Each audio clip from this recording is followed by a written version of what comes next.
and welcome to this civil society dialogue meeting on the UK Trade and Cooperation Agreement, which we are holding virtually, with big apologies for the technical glitches. My name is Leopoldo Rubinacci. I'm the director in charge in DigiTrade for relations with civil society, and I'm very pleased to have with me today Paulina de Mechak, who is the Director of Strategy and Overall Coordination in the Task Force for Relations with the United Kingdom in the Commission, and Léon Delvaux, who is the Acting Director in charge of Trade Relations with the UK in DigiTrade. Both of them had an intense participation in the negotiations that concluded before the end of the year. Before we start, one announcement and some housekeeping rules. The announcement is that this is the first civil society meeting of the year. We have another one scheduled on the 27th of January on the comprehensive agreement on investment between the European Union and China, and registrations close for this meeting tomorrow at 12 noon Brussels time. Now, a few housekeeping rules to make sure that this meeting is the most efficient possible. We have 194 people connected to this meeting, so it's very important that we have good ground rules. The first rule is please keep your microphone muted at all times unless you take the floor, and please wait to be invited to speak and mute your microphone afterwards. Secondly, to improve the performance, we suggest that you shut down your video unless, of course, you are speaking. Now, if you would like to take the floor, please use in priority the chat window by indicating your name and organization, as well as the subject area of your question. Make it visible to everybody, but of course you don't have to spell your full question, since you will have the possibility to say it out loud when you're giving the floor. Only if you disagreed in the privacy consent form prior to the meeting, please do not use the chat, but send your question privately to the host or using the email address trade-civilsociety@ec.europa.eu. In this case, I will read the question and only mention the name of your organization. When you take the floor as well, please mention your name and your organization so that everybody knows who you are. And when you ask your questions, please also try to be brief so that we can ensure that everybody who wants to participate can do so. If you have joined by telephone, please, via the chat function or by email, tell us about the number from which you're calling so that we can identify you. If we cannot identify you, we will expel you from the virtual meeting room. And finally, as you may have heard, this meeting is being recorded, and the record will be published on the meeting webpage. In case you disagree with being either filmed or recorded, please ensure that your video and your microphone are muted. After all these very important ground rules, I'm now very happy to pass the floor to Paulina to give an overview of the different pillars of the agreement, followed by a presentation by Léon, who is going to provide more details on the trade-specific parts of the agreement. Both they will speak one after the other, and only afterwards we will open the floor for about 1.5 hours of questions and answers.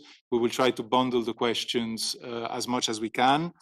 And the floor is yours, Paulina, please. Thank you very much, Leonardo, and a very good afternoon to all of you. I'm looking forward to the exchange today over the next few hours. As Leonardo mentioned, I will try to give a rather general overview of the agreement, and my colleague Leon will then go into a little bit more detail on trade in goods and services, and also on level playing field. As you know, we reached on the 24th of December last year an agreement with the United Kingdom on the new trade and cooperation agreement.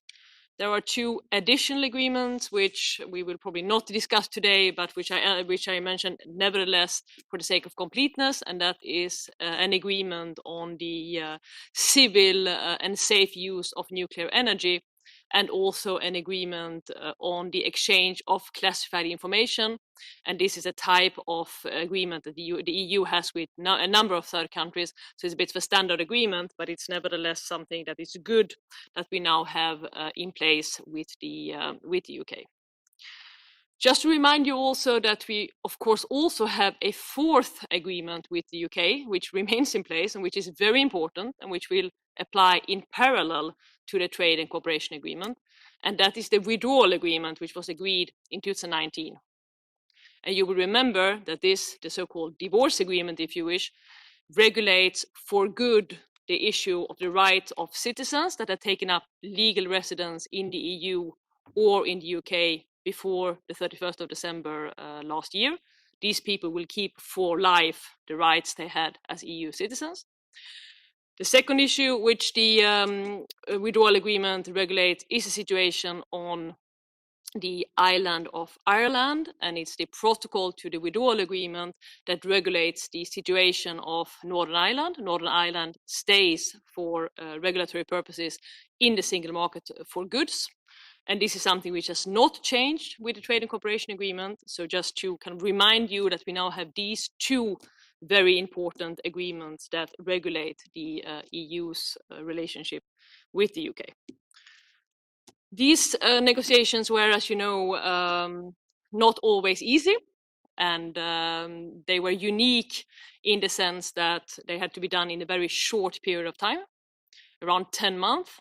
It was obviously important to try to reach an agreement before the 31st of December last year, when the transition period during which the UK was still part of the EU single market and the EU customs union was still running. The second thing which made this a different negotiations from, let's say, more usual trade negotiations that EU is doing is that usually when we negotiate a free trade agreement, it is because we want to reach more convergence with a third country concerned. We want to take away obstacles to trade. And in this very particular situation, it was of course the opposite. We come from a situation where the convergence is total, where we have friction, less trade. And now in this new agreement, we are putting in place certain obstacles. This is obviously an automatic consequence of Brexit and what the purpose of Brexit even, but it does mean that this was a rather unusual situation in which we found ourselves. As you probably know, the agreement is still in provisional application. It has been ratified on the UK side, and that was done on the 30th of December. On our side, the process is a little bit longer, as you know, and the very important scrutiny process of the European Parliament is currently ongoing, with a view to then having a consent of the Parliament, and then, as you know, it's the Council that is then finally concluding the agreement on behalf of the EU. And as you probably know, this is unanimity in the Council, and of course, already in December, the Council said very clearly that everyone stands behind this important agreement. Coming then briefly to the content, 4 main pillars. The first pillar is about the, let's say, the trade part, if you wish. So a zero tariff, zero quota on goods trade agreement, which is something which is unprecedented. We have not done that fully in the EU before. Of course, as I mentioned, the fact that we have zero tariff, zero quotas does not mean that that trade is as easy as it is within the internal market. Of course, customs formalities fully apply, and veterinary checks, SPS controls for products that are animal or plant-based or derived from animals or plants, and other controls and checks. All products that enter the EU single market, of course, need to comply fully with all our rules. But Leon will get back to that in a little bit more detail in a moment. But this is very clear, and it's also something that we have been saying quite consistently for many months, that all companies that do trade with the UK will have to look to check their supply chains, check their distribution models, to be sure that they would be ready for the situation on the 1st of January this year. Agreement or no agreement, is very clear that a lot of things have changed on the 1st of January. The agreement also covers services and investment, including digital trade, maritime services, intellectual property, and SMEs. We also have, that's something we are very happy about, an ambitious chapter on public procurement, which gives good opportunities for EU companies to participate in public procurement in the UK, and this is very important. We think that's a good achievement. On financial services, it is included in the agreement, but just in a standard FTA way, which means that there is the right to establish in the other party, but no general right for the cross-border provision of services. Market access for financial services to the EU market. One instrument that we can use for that is equivalence. These decisions remain unilateral processes on the Commission side, and DG FISMA is currently, since a few months, looking into and assessing various areas of the UK financial regulatory system, but as you have probably all noticed, the situation in this sector has of course changed now as of the 1st of January. All the passports, the financial services passports that were used in the past from the city are of course no longer valid, since the UK is no longer a member of the EU. Important in this part of the agreement also the level playing field provisions, the fair competition rules, something which was a fundamental condition on the side of the EU. And here also I think we can be very happy with the agreement, because it's very ambitious, be it on the side of non-regression, so the commitment of both parties to uphold the high standards they had at the end of transition period in the areas of climate, social, environment, and also when it comes to tax transparency, and of course also and importantly we have agreed common principles and a framework for subsidy control. There's also a good toolbox in terms of how we can actually enforce the agreement in general and the level playing field in particular, and I think Leon will tell you a little bit more about that in a moment. So that is, if you wish, a little bit the first block of the agreement. The second block of the agreement, it also concerns economic issues, and that covers areas such as transport, where we have ensured connectivity when it comes to air transport, when it comes to road transport, and also when it comes to bus transport. And these rules are accompanied by solid level playing field rules that are specific to these areas, to make sure that we don't have a situation, for example, of social dumping in these areas. Now, importantly, whereas these rules do ensure connectivity between the EU and the UK and vice versa, these rights are not at all as far-reaching as what we know from the single market. So if we look, for example, at road transport, there is now the possibility for UK road transporters, UK hauliers, to do 2 operations in the EU, either 2 cross-trades or 1 cross-trade and 1 cabotage. And this is, of course, very different from the single market rights in road transport, where there are no limitations of this kind in terms of operations carried out. The agreement also covers energy, an important area, so we make sure that we can continue to cooperate when it comes to, for example, the development of renewable energies, the cooperation in the North Sea, and of course also the trade with electricity. And here we have a framework in place which is very different from the EU single market, but ensures a good cooperation in this area. We also have some rules around social security coordination. There is no longer free movement of people, and there is no longer an extensive mobility between the EU and the UK after 1st of January this year. But for those citizens that nevertheless will move between the 2 parties, we make sure that there is a certain degree of coordination of social security benefits. So to be very concrete, for example, a German person who would work 5 years in the UK, when he later retires, maybe in Germany or in other EU member state, the 5 years that he would have worked in the UK would be taken into account when his pension would be calculated. So this is important because it's also, I think, an element which goes beyond what you would generally see in free trade agreements. The UK also wished to continue to participate in some union programs, notably Horizon, so the big EU research program. Of course, the participation is not the same as for a member state. It's a participation as a third country on special terms, and these are laid down in the agreement. You have probably noticed that UK did not want to participate in Erasmus, our, as we think, flagship and a very useful and good student exchange program, but this was something that the UK was not interested in, which we regret, but of course this was the choice made on the UK side.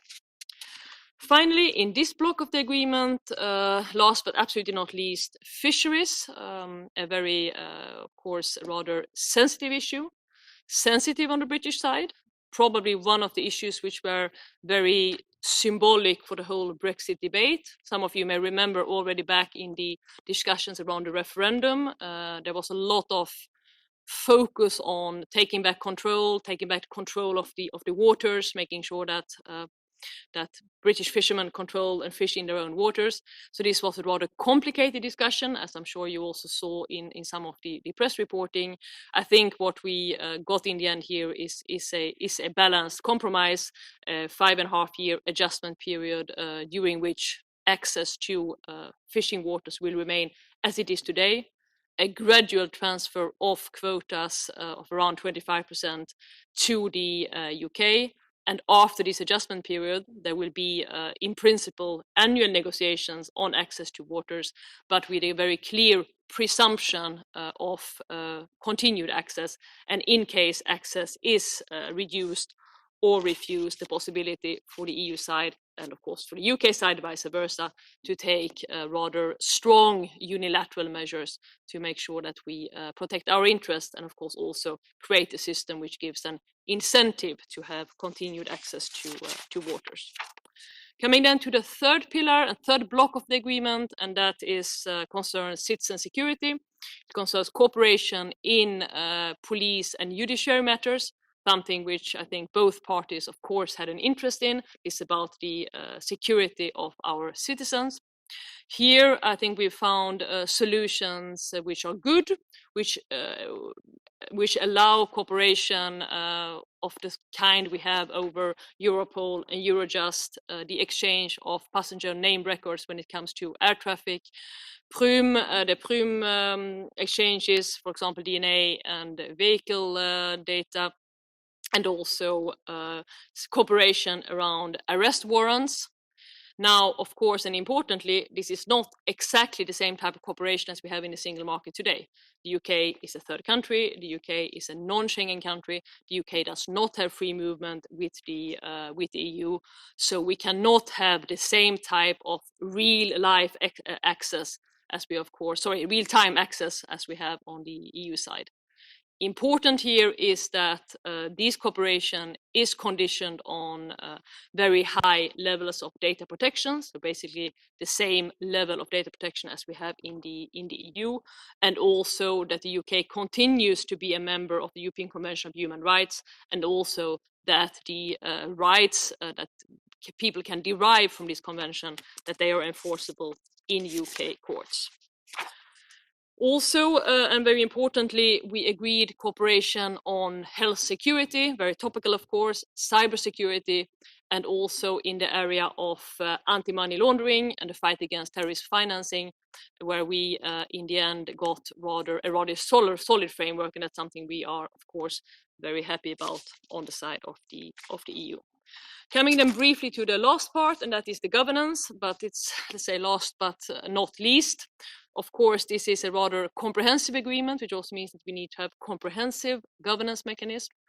We have dispute settlement mechanisms that cover practically all parts of the agreement. The main body that will regulate the, let's say, the cooperation between the two parties is the Partnership Council, which will have a representative, and there the Commission nominated this week Vice President Maros Šefčovič as the EU representative on the Partnership Council, and the UK will, of course, on its side also nominate a representative to the Partnership Council. To support the work of the Partnership Council, there is a high number of specialized committees. So the various chapters of the agreement, the areas I've just referred to, they will all have their specialized committee, which will be, let's say, the first point of call to discuss various issues that may arise and probably will arise in the implementation of this agreement. We also have, and I refer to that both in the context of fish and level playing field also already, we have some special unilateral measures that both sides can take in case of issues around the level playing field when there becomes, for example, a significant divergence between our regulatory systems, and that has a material impact on trade. And also, as I mentioned, in the areas of fisheries, we foresee also this kind of unilateral measures that each party can take. I'm coming to a close. Very last point to make is that, of course, we now hope that this is a stable basis for our continued cooperation. The idea is not to continue to negotiate, to reopen issues, to adjust issues now in the agreement. This is now, I think, a basis which as such is solid. There are, of course, review clauses. There are issues that we come back to in the future.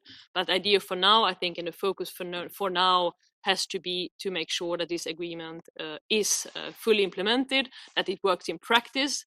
For that, we will, of course, be monitoring this closely, but we also will be dependent on input and feedback from people that live this agreement in practice on the ground. And we are, of course, very much looking forward to continuing the dialogue this afternoon, obviously, but also in the weeks and months to come. There is a targeted role also for civil society dialogue in the agreement, which we are very happy with, and we, of course, look very much forward to continue this discussion. I'm sorry if I was a little bit long. I will stop now, and Leon will complement. Thank you.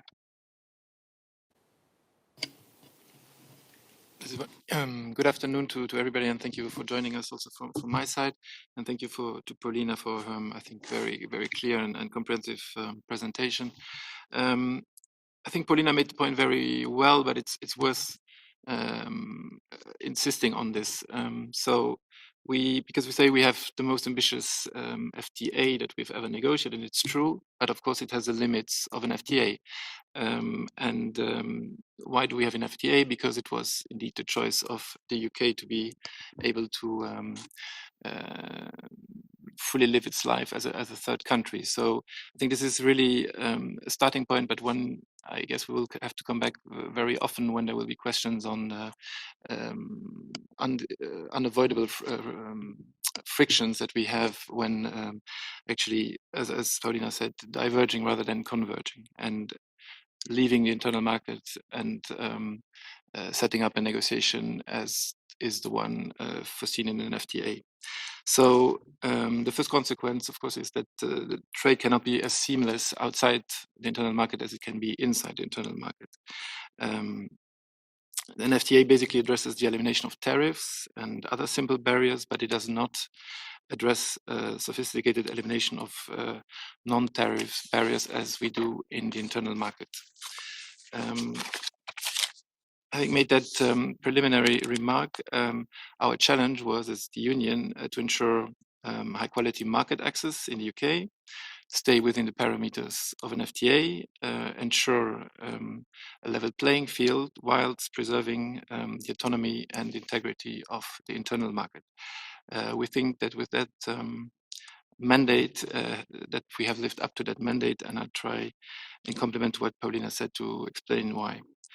We have secured comprehensive access to the UK market without making any concessions to the UK on regulatory issues that would allow it to retain benefits that only member states should enjoy. And as I said, we have secured a level playing field that is time-proof and enforceable. Let me take you through the market access first. As you know, we have obtained the zero tariff, zero quota across all sectors, which is unprecedented for an EU FTA. And in that sense, of course, Paulina is right to say that it's the most ambitious FTA the Union has ever negotiated. We took a firm and clear stance on accumulation of origin with third countries, and the agreement is limited to bilateral accumulation between the UK and the EU. We have secured a modern system based on the EU platform with product-specific rules that are close to our stable EU platform, whilst addressing some specific needs of our industry, notably in the TV manufacturing sector. There will be no changes to the EU food safety standards, and we have safeguarded the EU's high levels of SPS standards, which the UK will have to comply with to export to the Union. We have obtained a definition of international standards that anchors the UK to the true international standardization system and identifies the relevant international standard setting bodies. This will ensure that both sides' domestic product standards and technical regulations continue to be based on the same international references.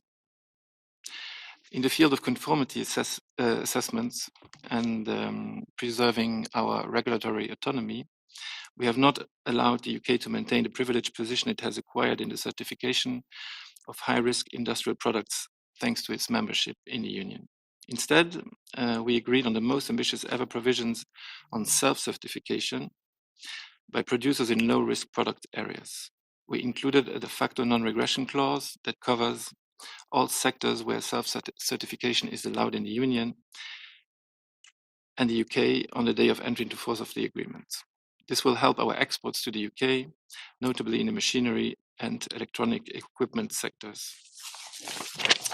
In the energy sector, we have managed to secure a prohibition of export pricing, as well as import and export monopolies. Dual pricing of energy, goods and raw materials is also prohibited. This will ensure undistorted trade and competition for companies in these sectors and for industry in general. Furthermore, we have obtained strong commitments to ensure a level playing field in this sector. So level playing field disciplines that are particular to this sector, continued commitments to liberalized energy markets, and a framework for enhanced trade over the interconnectors and cooperation of security of supply. On services, Paulina referred to the financial services and public procurement, so I don't repeat what she said, but we believe that in general that the outcome is an excellent one. The UK has largely accepted the initial EU proposal, which builds on existing EU multilateral and recent bilateral trade agreements.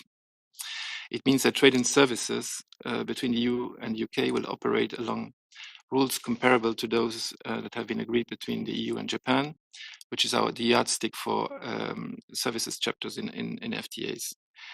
At the same time, the commitments of the UK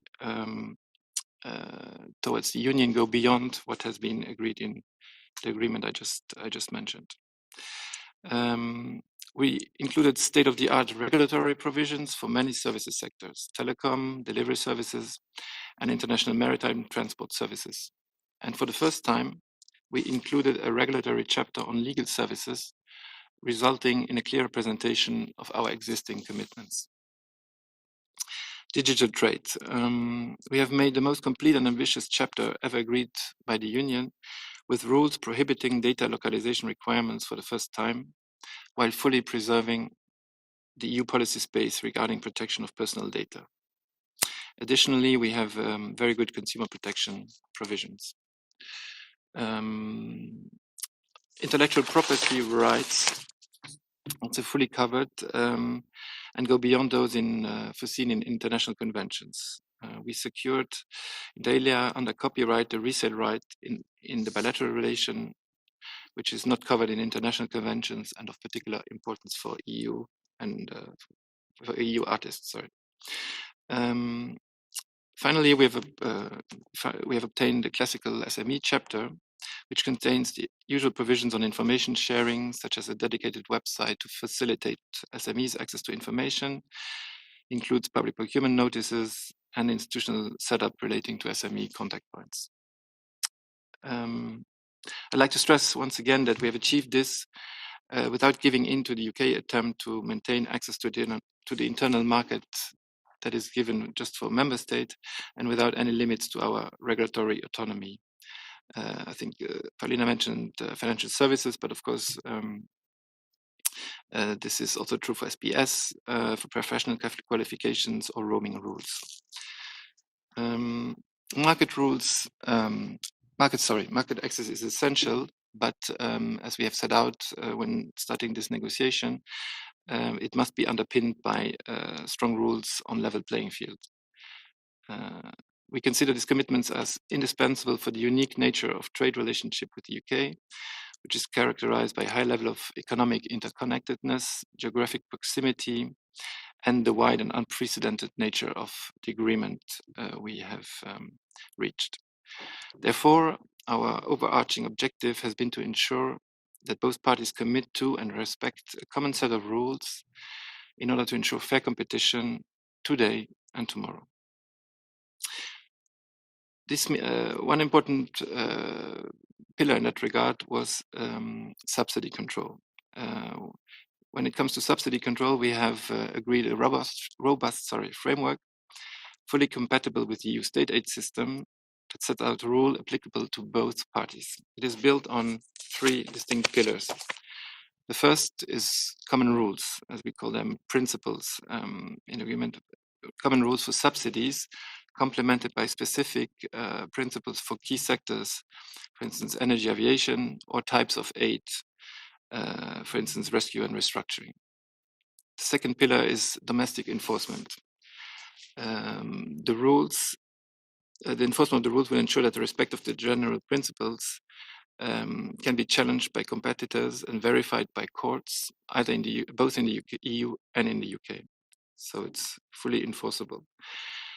Finally, we have foreseen in the agreement an effective dispute settlement setup.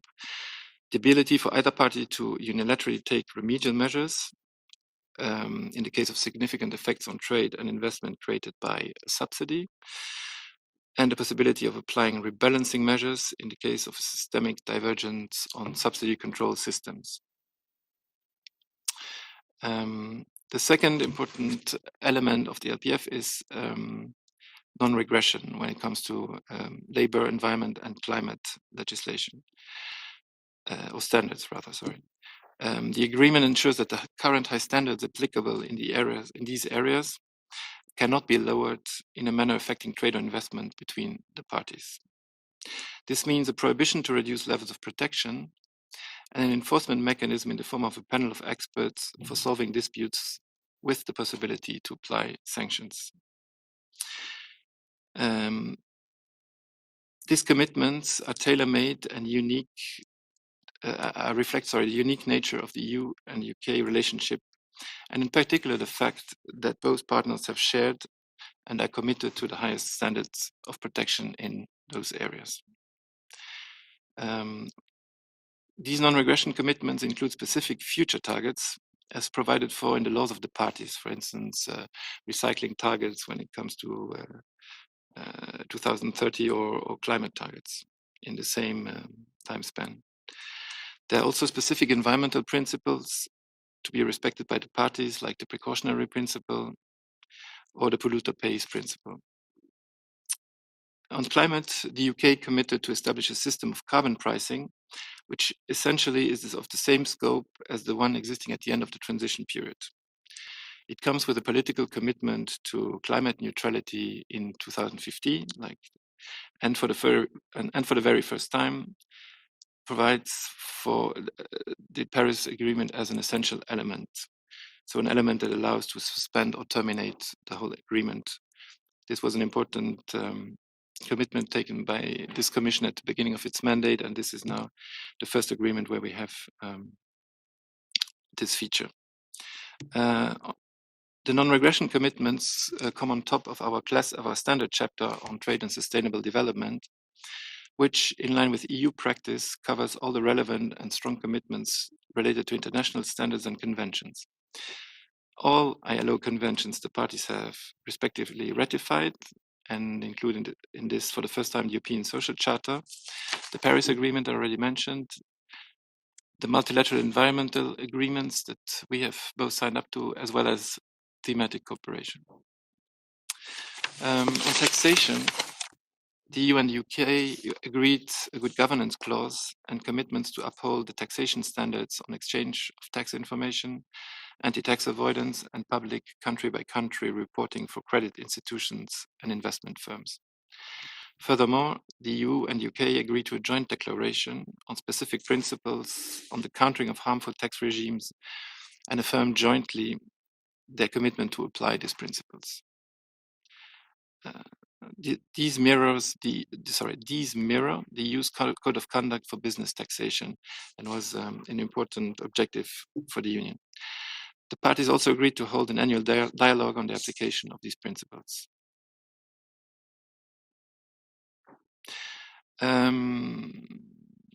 We also agreed to robust and comprehensive rules in line with the EU most recent precedents that will prevent distortions created by anti-competitive practices or discriminatory and abusive behavior by state-owned enterprises.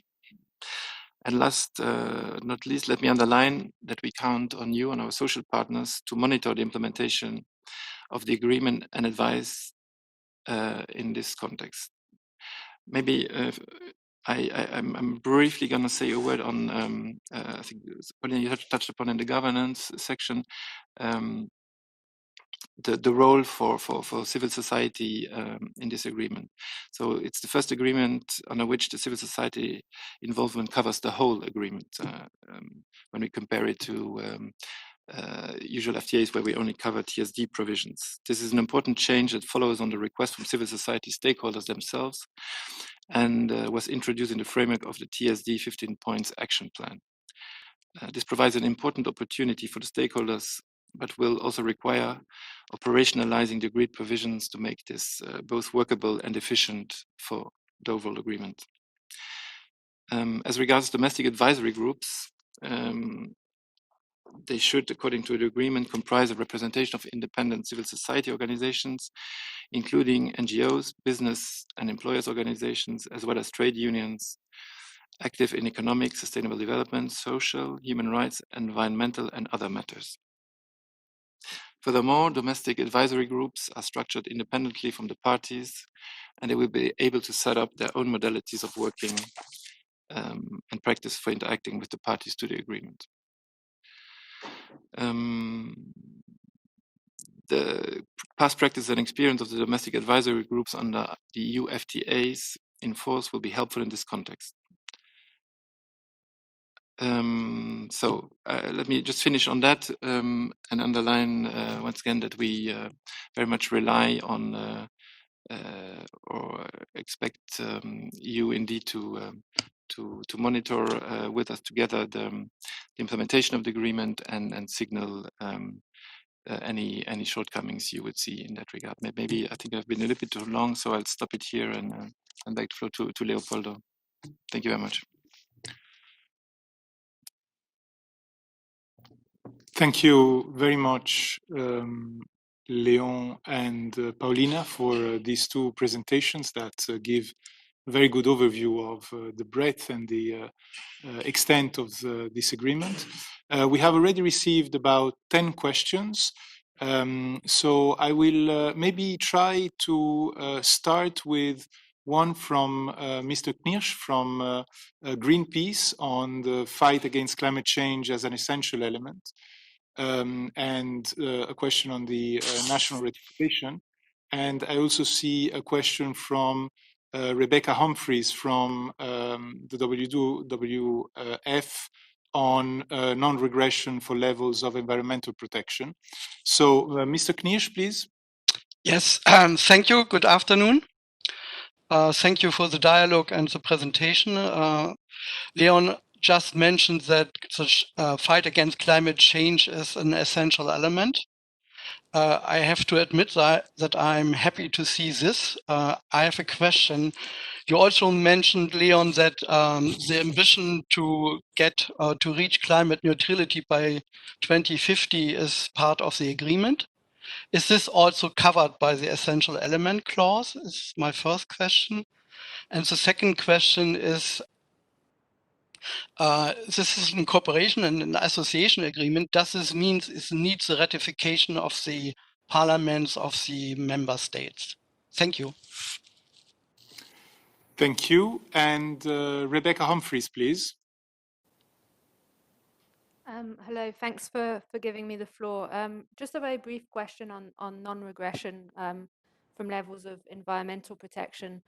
The provision mentions that the parties won't lower levels of protection in a way that would, in a manner that would affect trade and investment. So I was wondering if you could give a little bit more detail about how that is evaluated, whether it impacts trade and investment, and the difference that makes compared to if that provision didn't include that caveat. Thank you.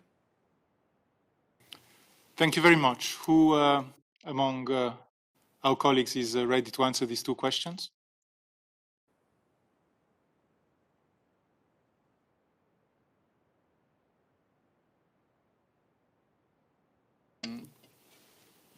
I'll have a go, and if colleagues want to come in, they're happy to do so. So on the Paris Agreement, the short answer on whether the climate neutrality is part of that, no, that's not the case. It's I think it's one can probably say it's a very strong political commitment that both parties take in this agreement, but it is not the climate neutrality is not covered under the essential elements, because there's a separate section in the agreement on the essential elements, which is not the one where we have the climate neutrality, which is in the climate one.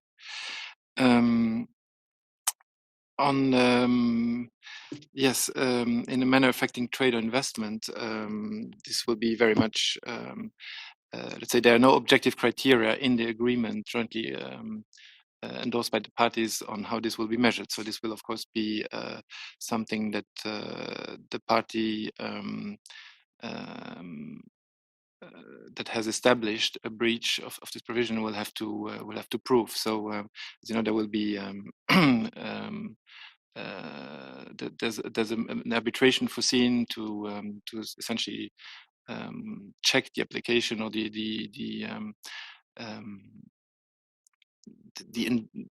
evaluation of the party that has that thinks that one such breach has been established, but I cannot give you a legally specific answer on this. Of course, it will. I mean, we'll have to prove that there is indeed an impact on trade flows, essentially. So because data and objective criteria will, of course, be necessary.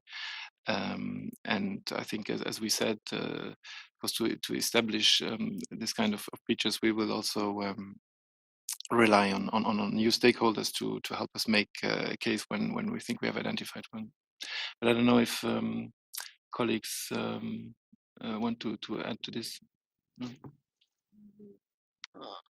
Maybe just very briefly, I think Leon has covered a lot of ground already. I mean, maybe just to add that on the essential element clause, there is, of course, what is mentioned in the essential element clause is the commitment to the Paris Agreement and the commitment to the fight against climate change. And it's the first time that we have that kind of commitment included in an essential element clause in a free trade agreement. And if there were to be a substantial breach of any of the essential clauses, including this one, then the other party could suspend or even terminate a part or the whole agreement. So I think that, whereas, of course, as Leon said, this commitment to climate change, of course, does not enter into all the details of what such a commitment implies. I think it's still a very strong signal and something which is stronger than what we had in agreement of this or free trade agreements in the past.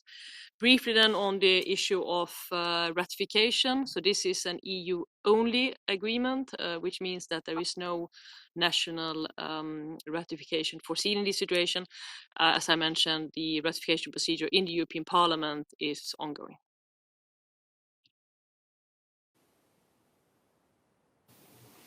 Thank you very much. As one might have expected, we have quite a few questions on the overall question of the level playing field.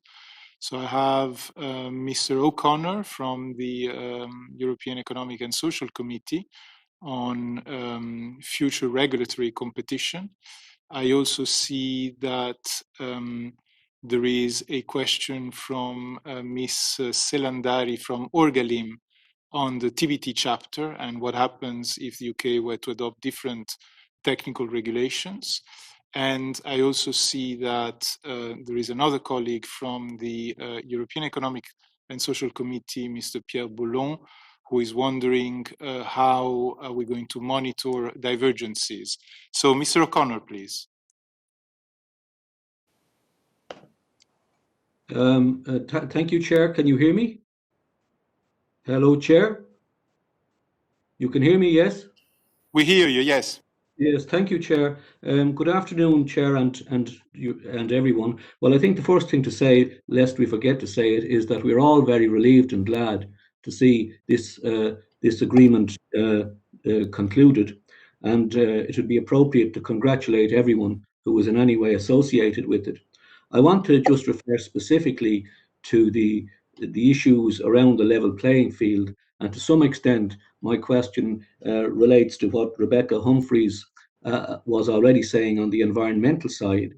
I think from my own point of view, although I see other questions which would suggest otherwise, but from my own point of view, I think on the non-regression side, it seems to be quite clear. But in relation to changes in the future, the procedure which has been put in place seems very cumbersome indeed.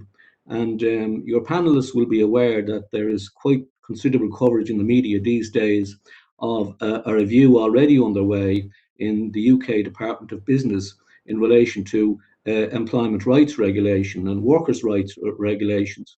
And with a focus on, for example, the working time regulations and a number of other matters, which many of us suspected was the real agenda for a lot of the Brexiteers anyway.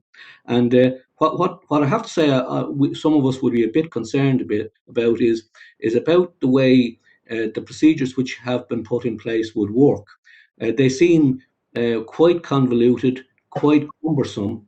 And for example, if there are changes introduced in relation to the working time regulations, would your panelists care to walk us through what is involved in getting to the point where that can be addressed? Because it's going to be very, very difficult for the European authorities to prove that these changes actually confer a competitive regulatory advantage on UK traders. Would your panelists care to just walk us through the actual procedure and explain to us how they are convinced that they will be adequate? Thank you, Chair.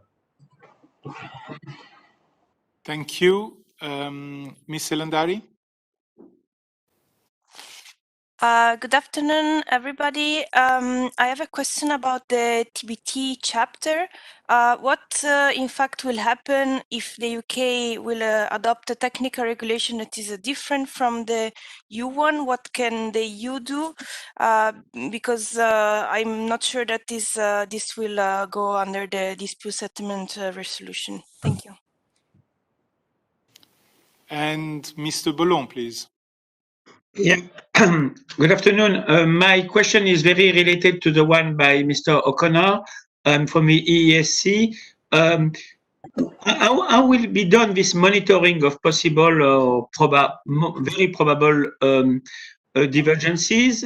Will there be a repository by the European Commission so that we all have access to all the divergences that will have been spotted?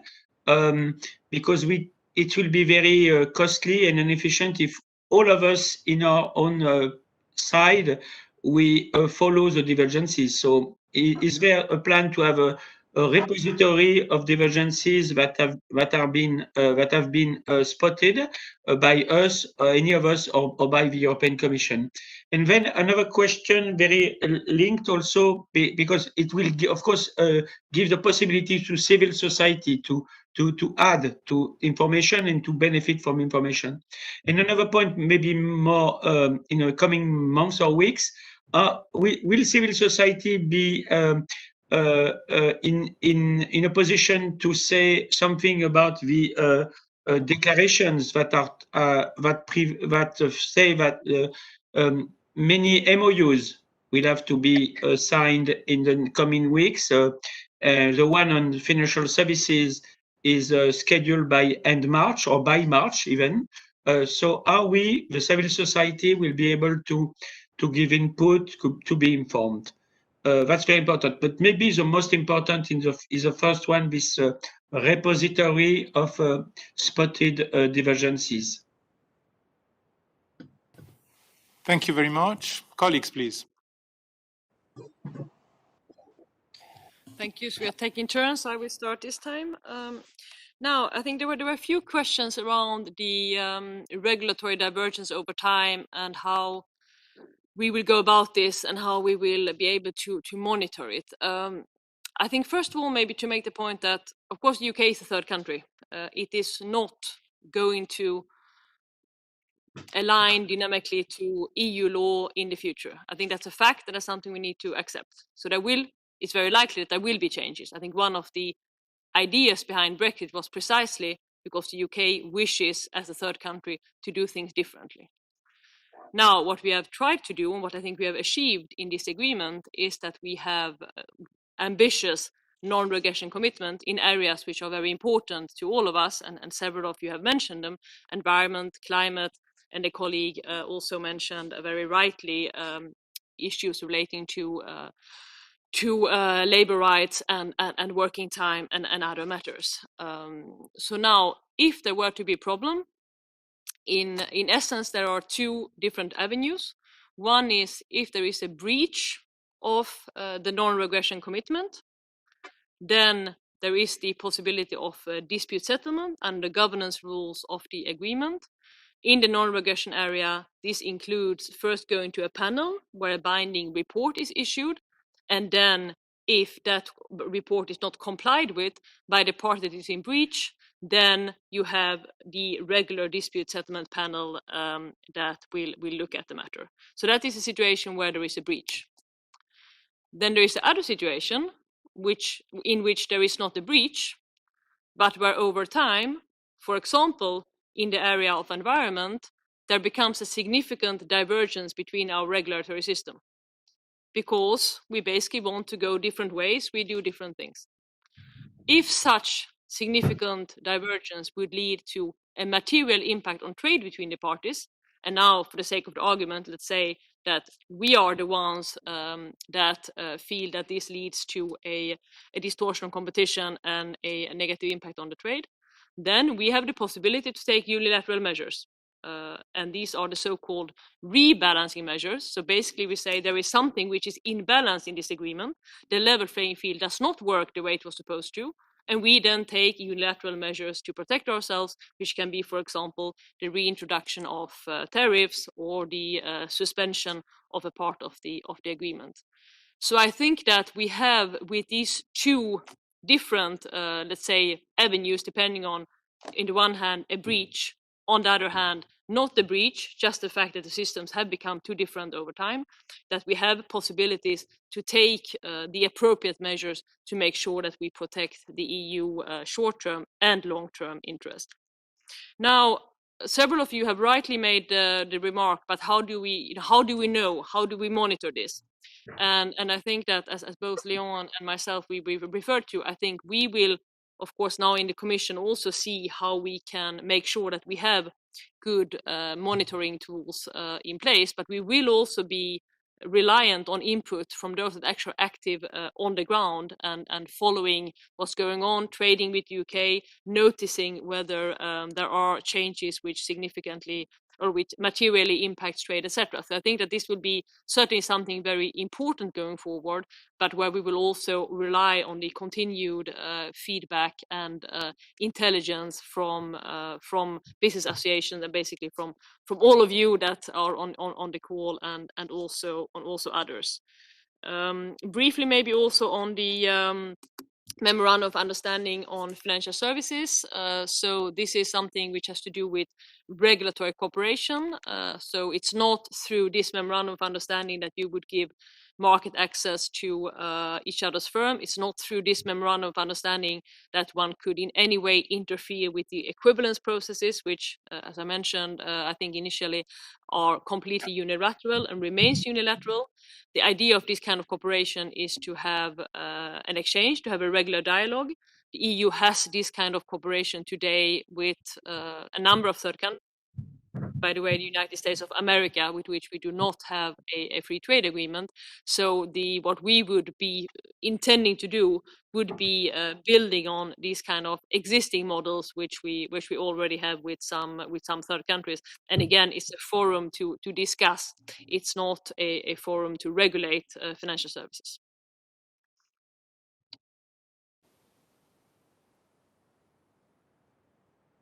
Sorry, maybe just briefly to underline one point, and then maybe Ignacio can come in on TBT too.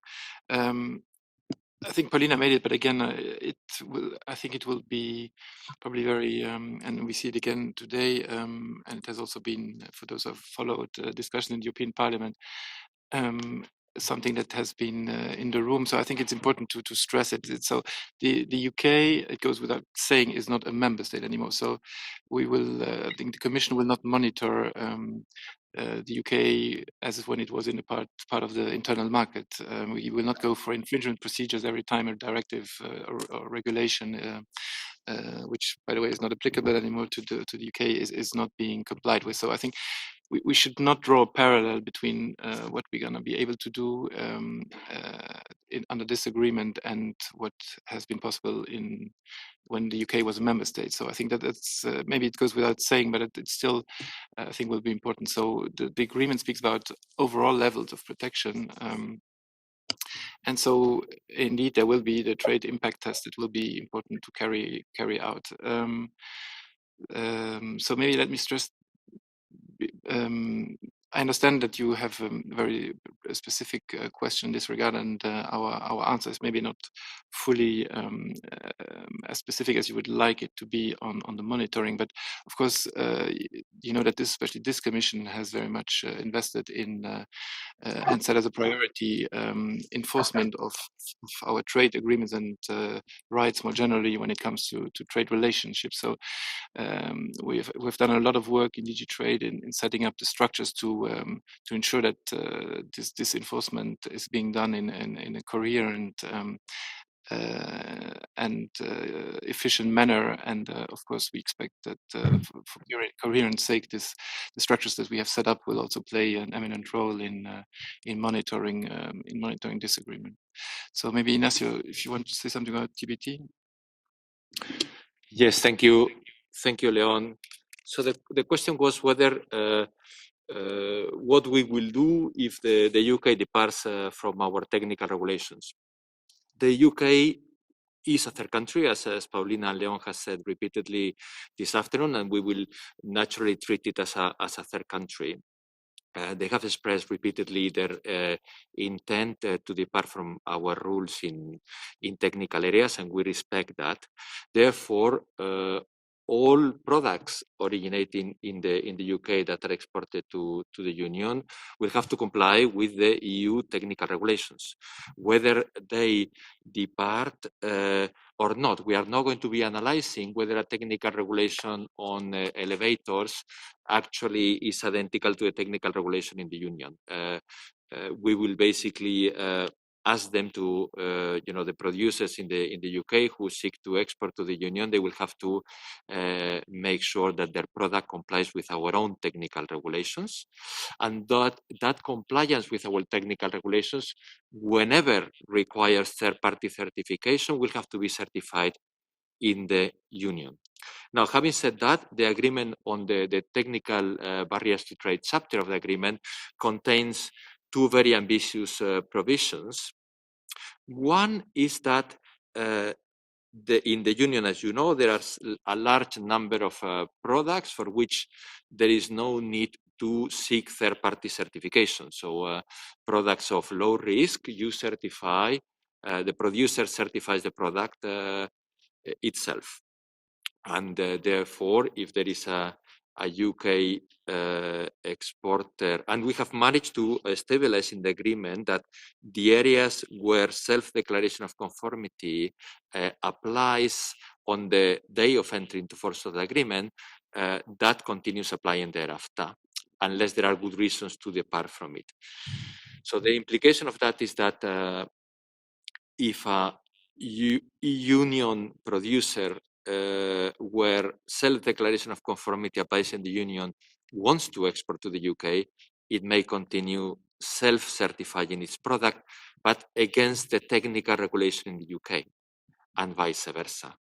The second element, which is very important in the TBT agreement, is that we have agreed, both of us, to a very ambitious and clear definition of what is an international standard, and that will have a very important indirect effect in terms of convergence in technical regulations, because, as you know, by virtue of the WTO TBT agreement, you have to give a special treatment to international standards, and quite a lot of our harmonized standards, for instance, are mirrored on international standards, and we hope the same to apply in the UK, to the extent that we will make reference to the same international standard when developing standards that are referenced in technical regulations.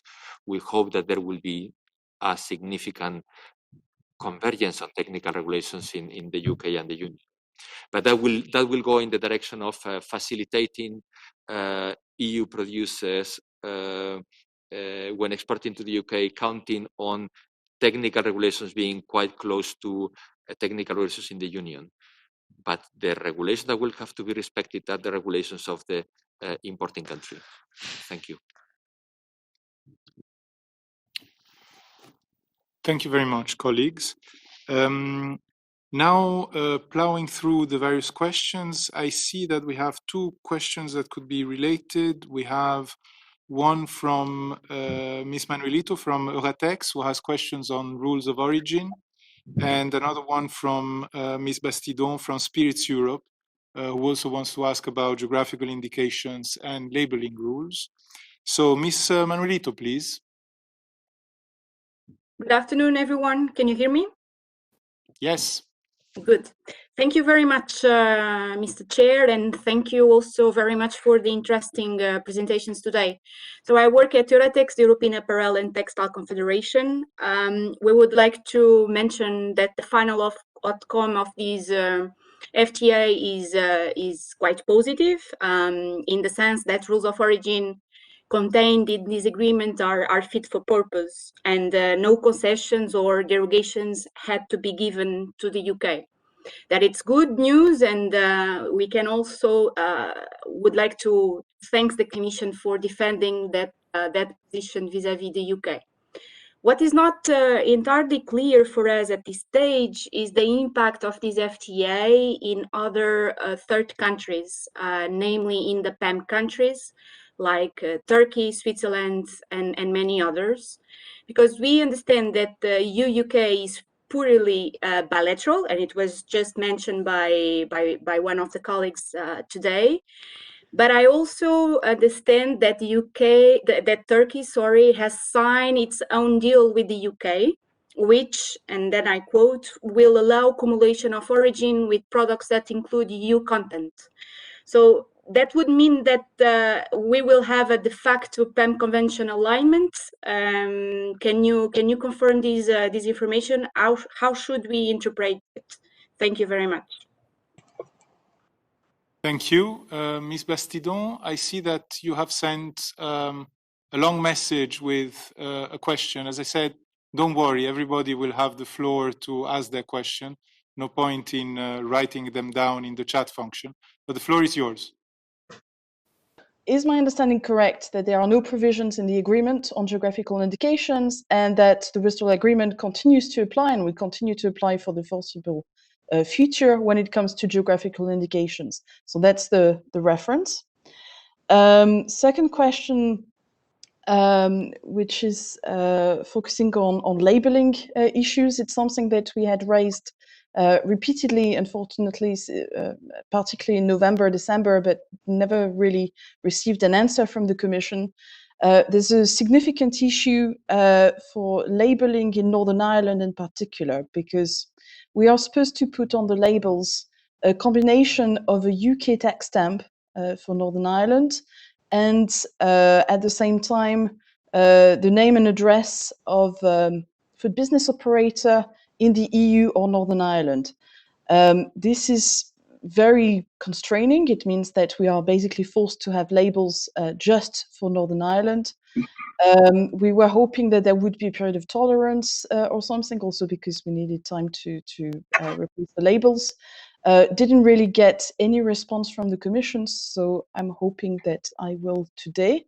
And then the other questions, indeed, I was asked earlier by Fernando Pero to put them in writing in the chat to allow the Commission to prepare. So my first question, my two first questions were rather technical, more questions of clarification on rules of origin. The first one should be a simple one. Essentially, we just want to clarify that when the MFN rate is 0, we don't need to comply, of course, with rules of origin or provide origin statements or any documentation to justify the origin. That's very much our understanding, but some importers are still asking for it. And it would be nice to have something in writing in the official guidance from the Commission, just to make it easier for us. The second one is a bit more of a complicated question, a case study. So if you have a spirit, but it could be another product really, produced in France, shipped to the UK for aging purposes. So there's no modification to it, there's no processing, no addition, nothing like that. It just stays there to age naturally, basically. And then comes back, is mixed with another product, another spirit from France, is bottled and then sold on various markets, including outside of the EU. Can you confirm that the product is not going to lose its origin, provided it's placed under customs control while in the UK, and that the finished product will be able to benefit from EU FTAs with third countries? And in case it's not, can you confirm that it would not incur tariffs once re-exporting to the EU? That's indeed my understanding when the MFN rate is 0. But what about products where that's not the case, like rum? And here we understand that there might be a problem. And the final question on rules of origin is perhaps a more political one than a technical one, really.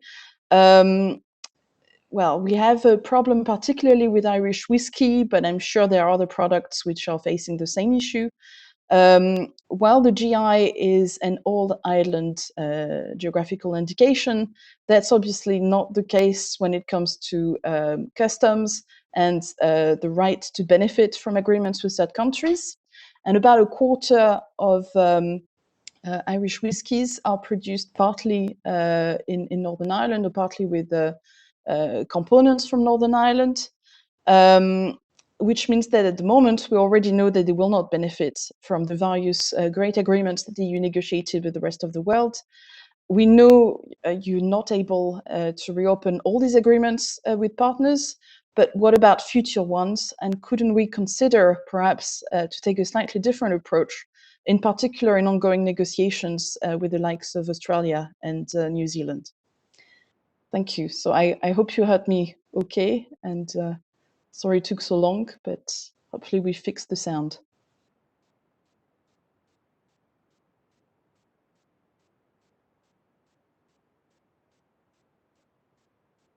You're on mute.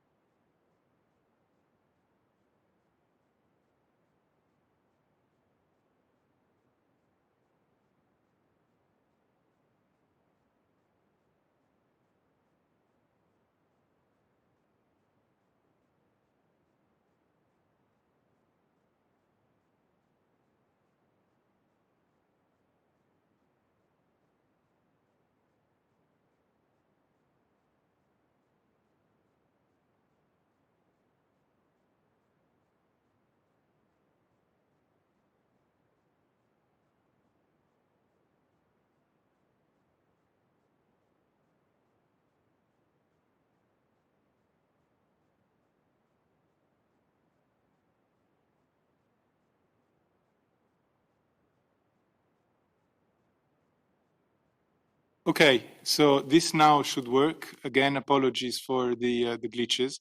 Anyway, we got the questions. Ms. Bastidon, some of your questions are extremely precise, and we are not sure that we're going to be able to provide these answers. Maybe consultants would be more able to do that. But anyway, we have the questions. Who is going to start? Mr. Christophe Kiner, please. Thanks a lot. And this is just to confirm that your interpretation on geographical indications is correct. The fact that there are no provisions in the agreement does indeed mean that the relevant provisions of the withdrawal agreements on geographical indications will continue to apply. Thank you. We have Mr. Irarizaga, please. Thank you, Leopoldo, and good afternoon again. So on rules of origin, I will try to answer some of the questions, and my colleague Fernando Perro de Pininca will complement. The first question is MFN. I mean, if a product has an MFN 0, do I have to make a specific declaration of preferential origin? Well, if you wish, but that wouldn't help you in the sense that in any case you would pay zero duty irrespective of the origin. So the easiest may be simply to declare it as under non-preferential rules. Then there was a question on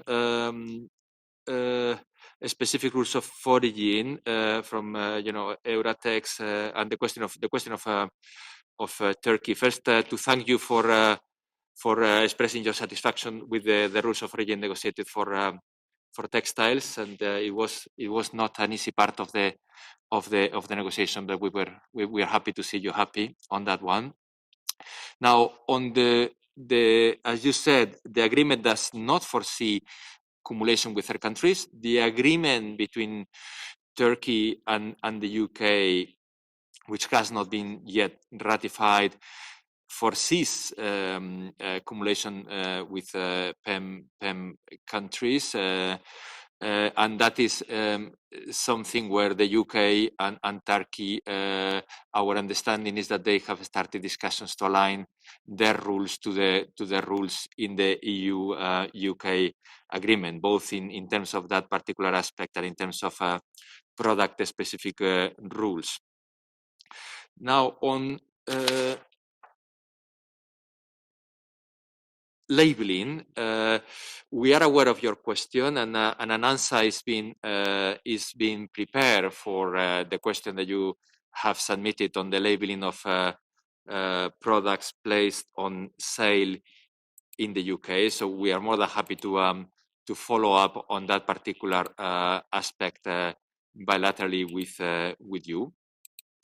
Now, one thing which is important is that in the TBT chapter, there is an article on marketing and labeling, and there is a provision which is important, which is that the parties shall endeavor to accept the use of non-permanent or detachable labels or marking or labeling in the accompanying documentation. So there is an element of flexibility built in the agreement to cater for labeling that can be attached or stick to a particular product, and that can be detached subsequently. But to your very specific question, we will send you a written answer. We will be more than happy to have a bilateral discussion. And maybe my colleague Fernando Perro de Pininca wants to complement on the specific question of the aging of products in the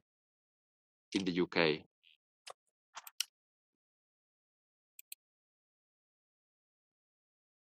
Yes. Hello, can you hear me? Yes. Good afternoon, and thank you for the questions.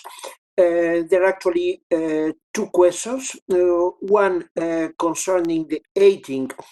Well, actually, if aging can be considered as an industrial process that transforms the product, resulting in a different product, then in that case, provided that it falls within the category of sufficient processing, then in that case, it could be an operation that would confer origin, or also a processing that if we apply full cumulation of origin, would entitle the product resulting from the aging as a product which is then originating not in the EU, but in the UK.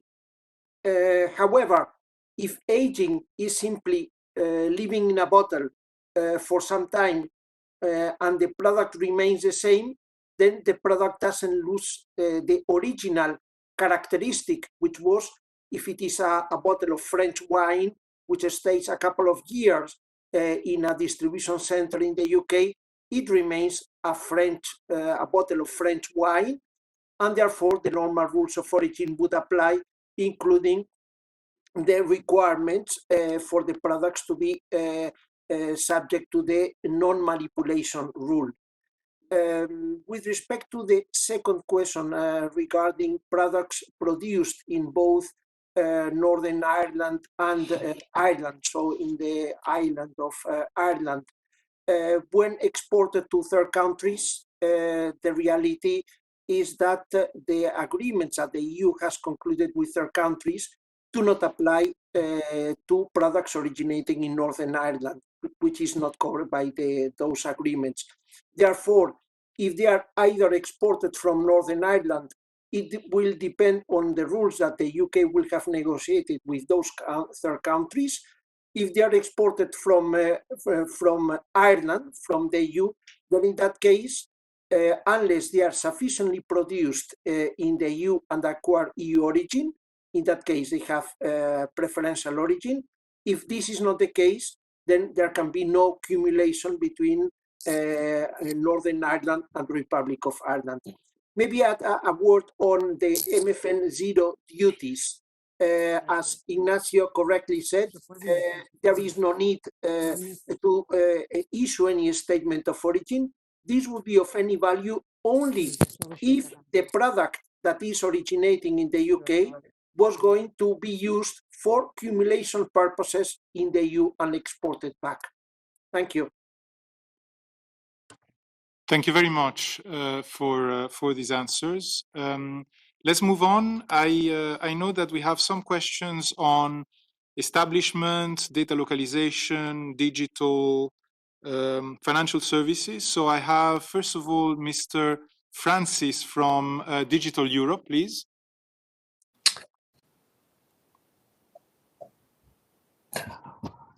Thank you very much. This is Chris Francis, as I say, Digital Europe, and the day job is SAP. It's primarily with regard to the public procurement elements.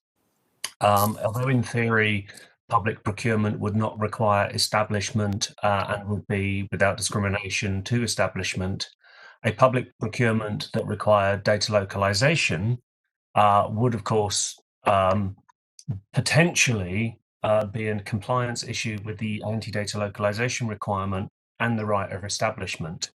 But there is an opinion we've heard that will not affect or cover individual procurements as long as there is no overall policy or regulation that implements those kinds of requirements on public procurements generally.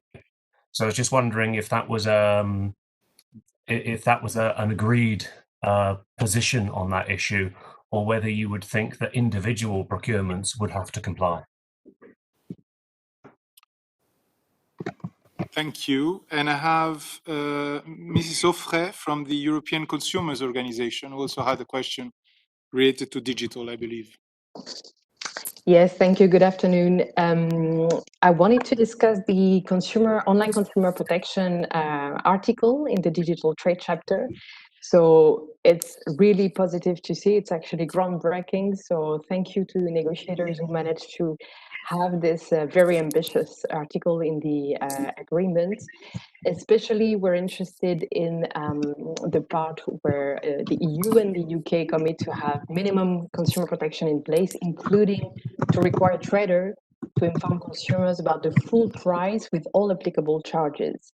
However, here we might need to follow up with you on this, because we already have complaints from consumers who ordered online goods to UK traders below the value of 150 euros and who now are being asked to pay VAT, so which is normal, but also sometimes custom duties, which in this case is not. And we wonder also to what extent they are being charged also the new costs for the new amount of customs procedures that postal operators or delivery companies are facing. So just to be sure that we implement the very good wording of this article, we need to make sure it materializes in reality. And I also have a question on Article 7 on data protection and privacy, because actually the article does not, in our interpretation, fully preserve EU's right when it comes to data protection and privacy, because the wording of the horizontal position of the EU on cross-border data flows, data protection and privacy has been changed in this specific article. So here we would like to understand exactly why this happened and how the Commission can explain to us how we will fully preserve people's right to data protection and privacy if we actually alter this position, which was supposed to be non-negotiable, and we've been reassured several times that data protection and privacy are not up for negotiations. So we'd be interested to hear your views on that. Thank you. Thank you very much. Colleagues, Christophe Kinner, please. Thank you for those very relevant questions. Maybe I'll start on public procurement versus data localization. There, I must say, I'm not sure I have fully understood the details of your question, but I'll give it a try. And in case, I would invite you to follow up bilaterally, and we would be able to go into the details for this. Now, public procurement is covered to the extent that we're talking about public procurement. So it goes without saying that individual procurements are covered if they are by entities that are covered. Now, data localization, there is a prohibition of data localization across the board. So indeed, a priori, there should not be by a public entity public procurement that would include an obligation to localize data domestically or locally. This being said, you will have noticed that our provision on data localization is actually the subject of a number of exceptions which do apply to all the situations that you have mentioned as well, whether under, of course, for privacy-related reasons. I'll come to that in a second in response to Beuk's question, but also for other general security, financial stability-related measures. All the exceptions do apply and could be invoked in order to impose certain localization requirements. But localization requirements that are imposed for protectionist reasons would not be authorized anymore. Now, turning to Beuk's question on consumer protection, my understanding is that you're basically calling for the EU to be very careful in implementing those provisions, and we've heard you referring to a number of individual cases where EU citizens would have ordered goods online from UK-based suppliers below the threshold of 130 euros. We'll be interested in following up with you bilaterally on this, but certainly the European Union will be extremely vigilant, if I may say, in making sure that we implement those provisions fully. You know the attention we pay to consumer protection. This is extremely important. Now, your question on the slight adjustments that have indeed been made to the provision on privacy and the protection of personal data, digit 7, as you quoted, I would strongly dispute your view that this does not fully preserve the EU's room for maneuver to protect privacy and the protection of personal data. Quite on the contrary, this provision has been slightly adjusted in order to respond to a number of specific issues pertaining to the United Kingdom, And so it is true that the wording of Article 7, paragraph 2, but also a few words in paragraph 1 and 3 have been adjusted, but it does not represent any change of approach from the horizontal position that we had consolidated on this issue. Quite on the contrary, the provision gives us all the room for maneuver we need and fully shields the GDPR, in particular since, of course, under the GDPR, the European Union does have mechanisms that that allow international transfers of data, which is now a condition that's been introduced there with a view to avoid situation where the exception on privacy could potentially, if it were to become a model for other agreements with other more protectionist countries than the UK, in order to avoid situations where that provision could be abused by such countries for protectionist purposes.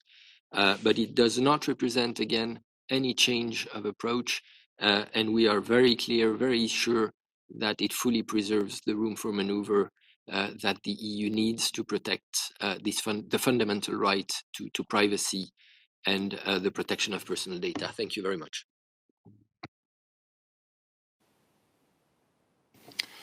Thank you, Christophe. We still have many questions, but maybe I will move now to, we have questions on the level playing field still, on artists, but I will maybe move to two questions that I will bring together. One from Ms. Büsek from the German trade union Verdi on the domestic advisory groups and specialized committees, and another questions from the Fédération Européenne des Fabricants d'Aliments Composés, who wanted clarifications on how the specialized committees would work, in particular the SPS committee. So who is going to take these questions? Colleagues, please. Ms. Büsek, please. Thank you very much, Leopoldo, and good afternoon, colleagues. I would like to come to the more institutional pillar, and also thank you to Leon that he actually referenced to the role of civil society with the domestic advisory groups. I'm on 3 domestic advisory groups on 3 of the FTAs, which is the CETA agreement, Japan and Korea. So I'm quite, let's say, familiar with the setting up.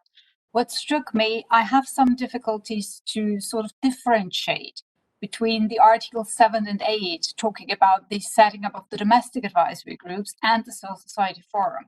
So for me, it's not really clear which is going to take which role, but also highlighting in the text itself, you stress the importance of having independent organizations. This has to be underlined. This is sort of the backbone.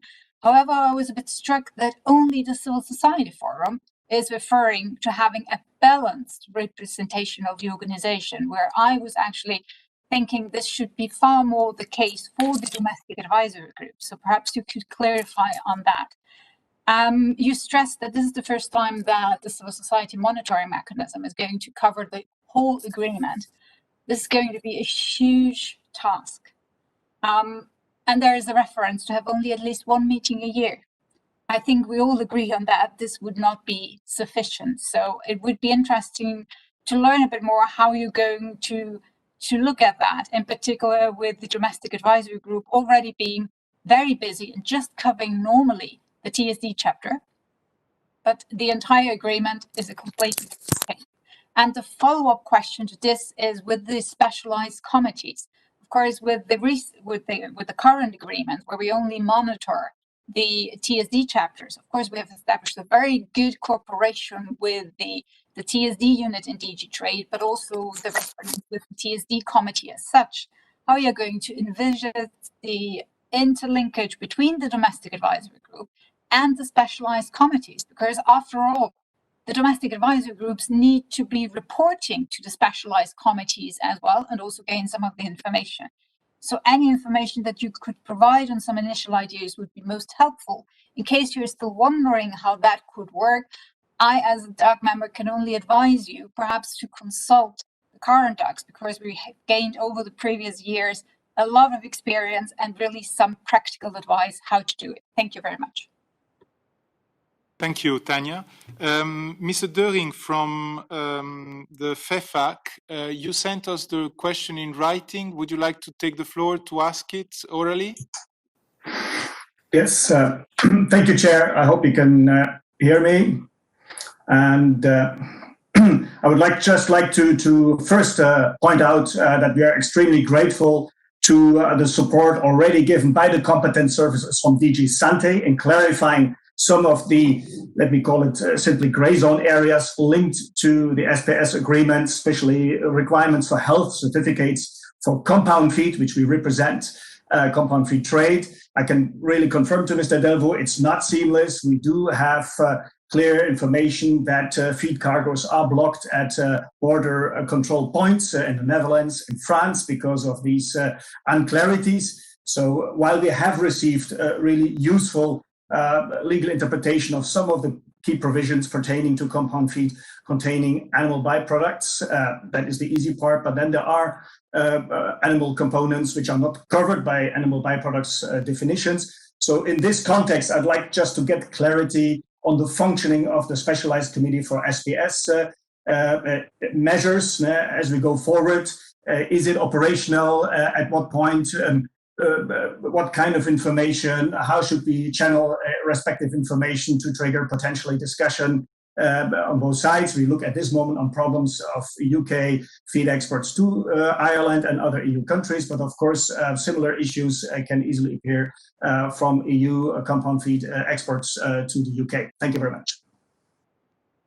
Thank you, Mr. Döring.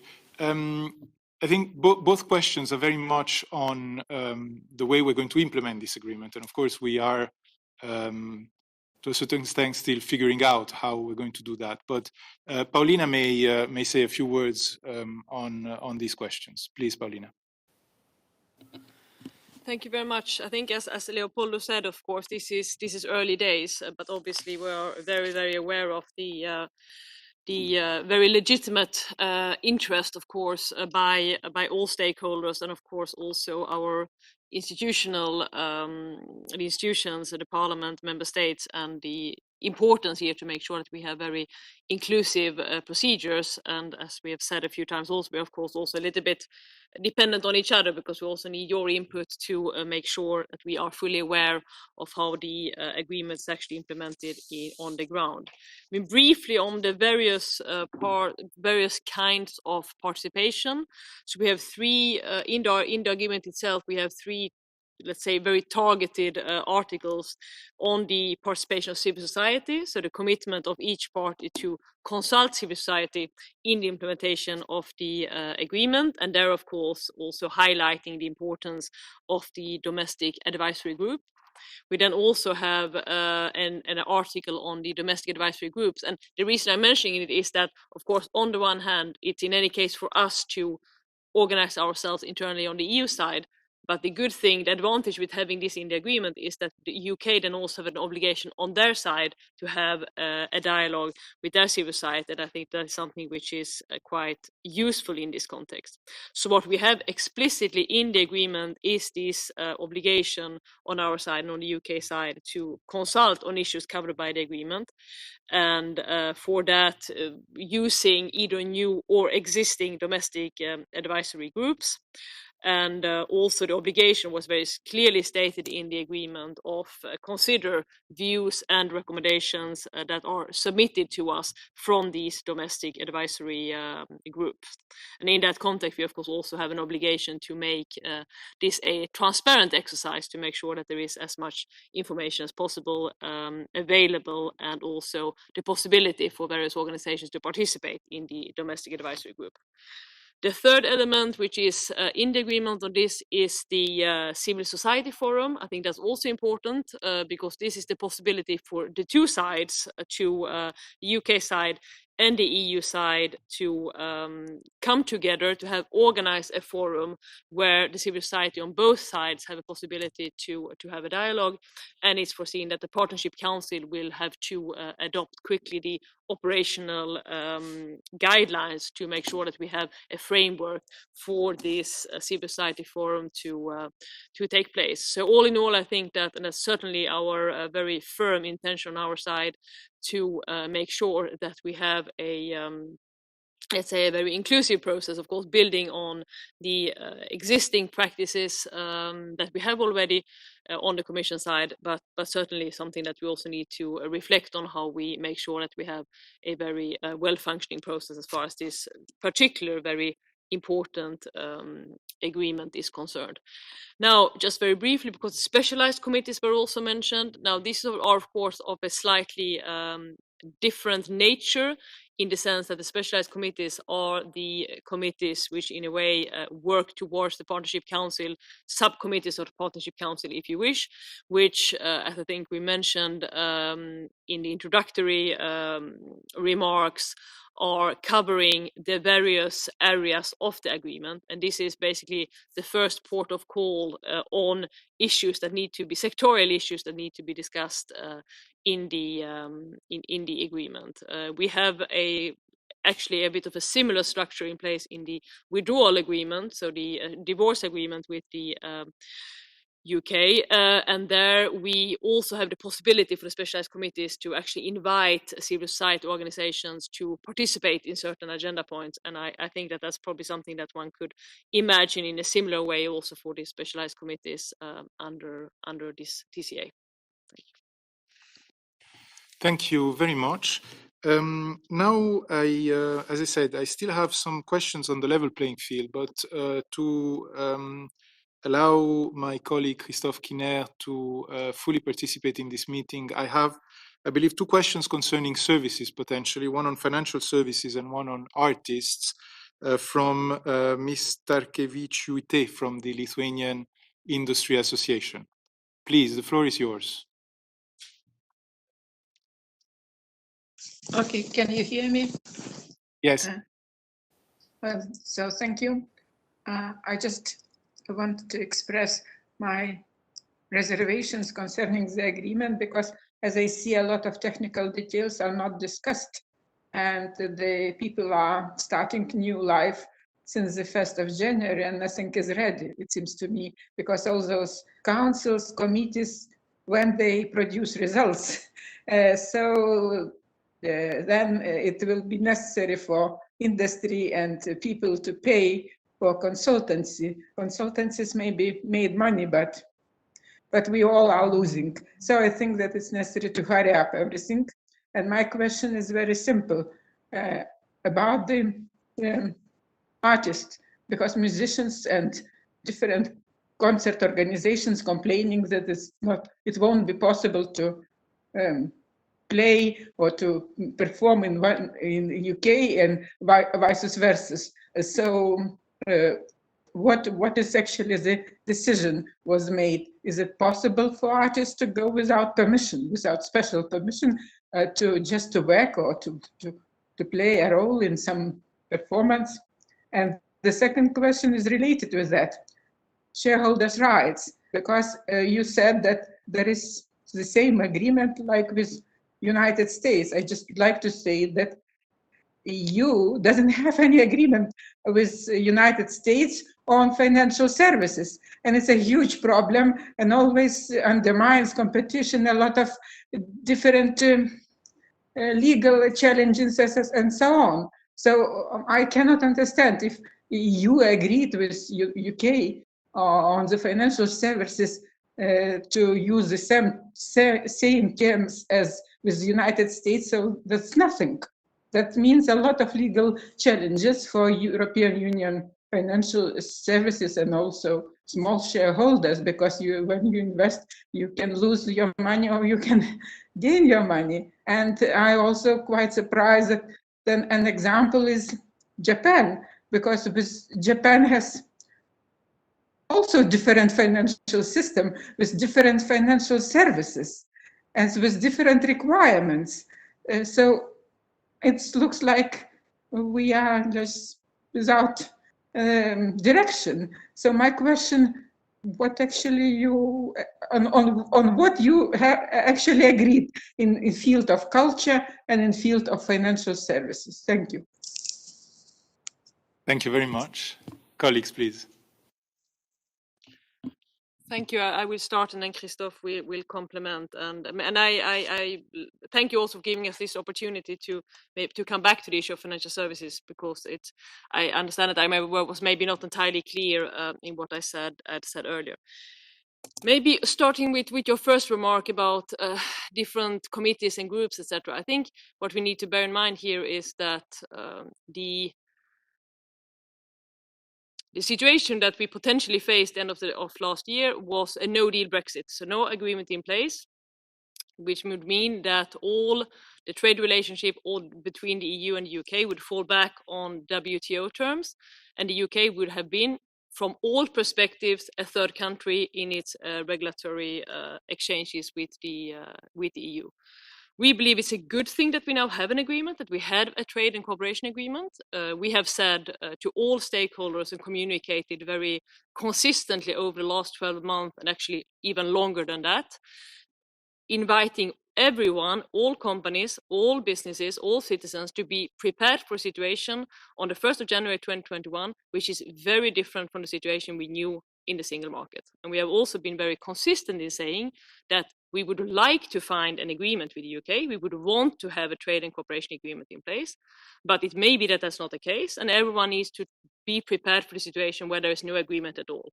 Now, the good news is there is an agreement, but precisely as we've been saying, the relationship between the EU and UK has fundamentally changed as of the 1st of January. And when it comes to the various governance structures of this agreement, I think we need to bear in mind that this is a very comprehensive agreement. It's more comprehensive than any agreement the EU has ever done before with a third country.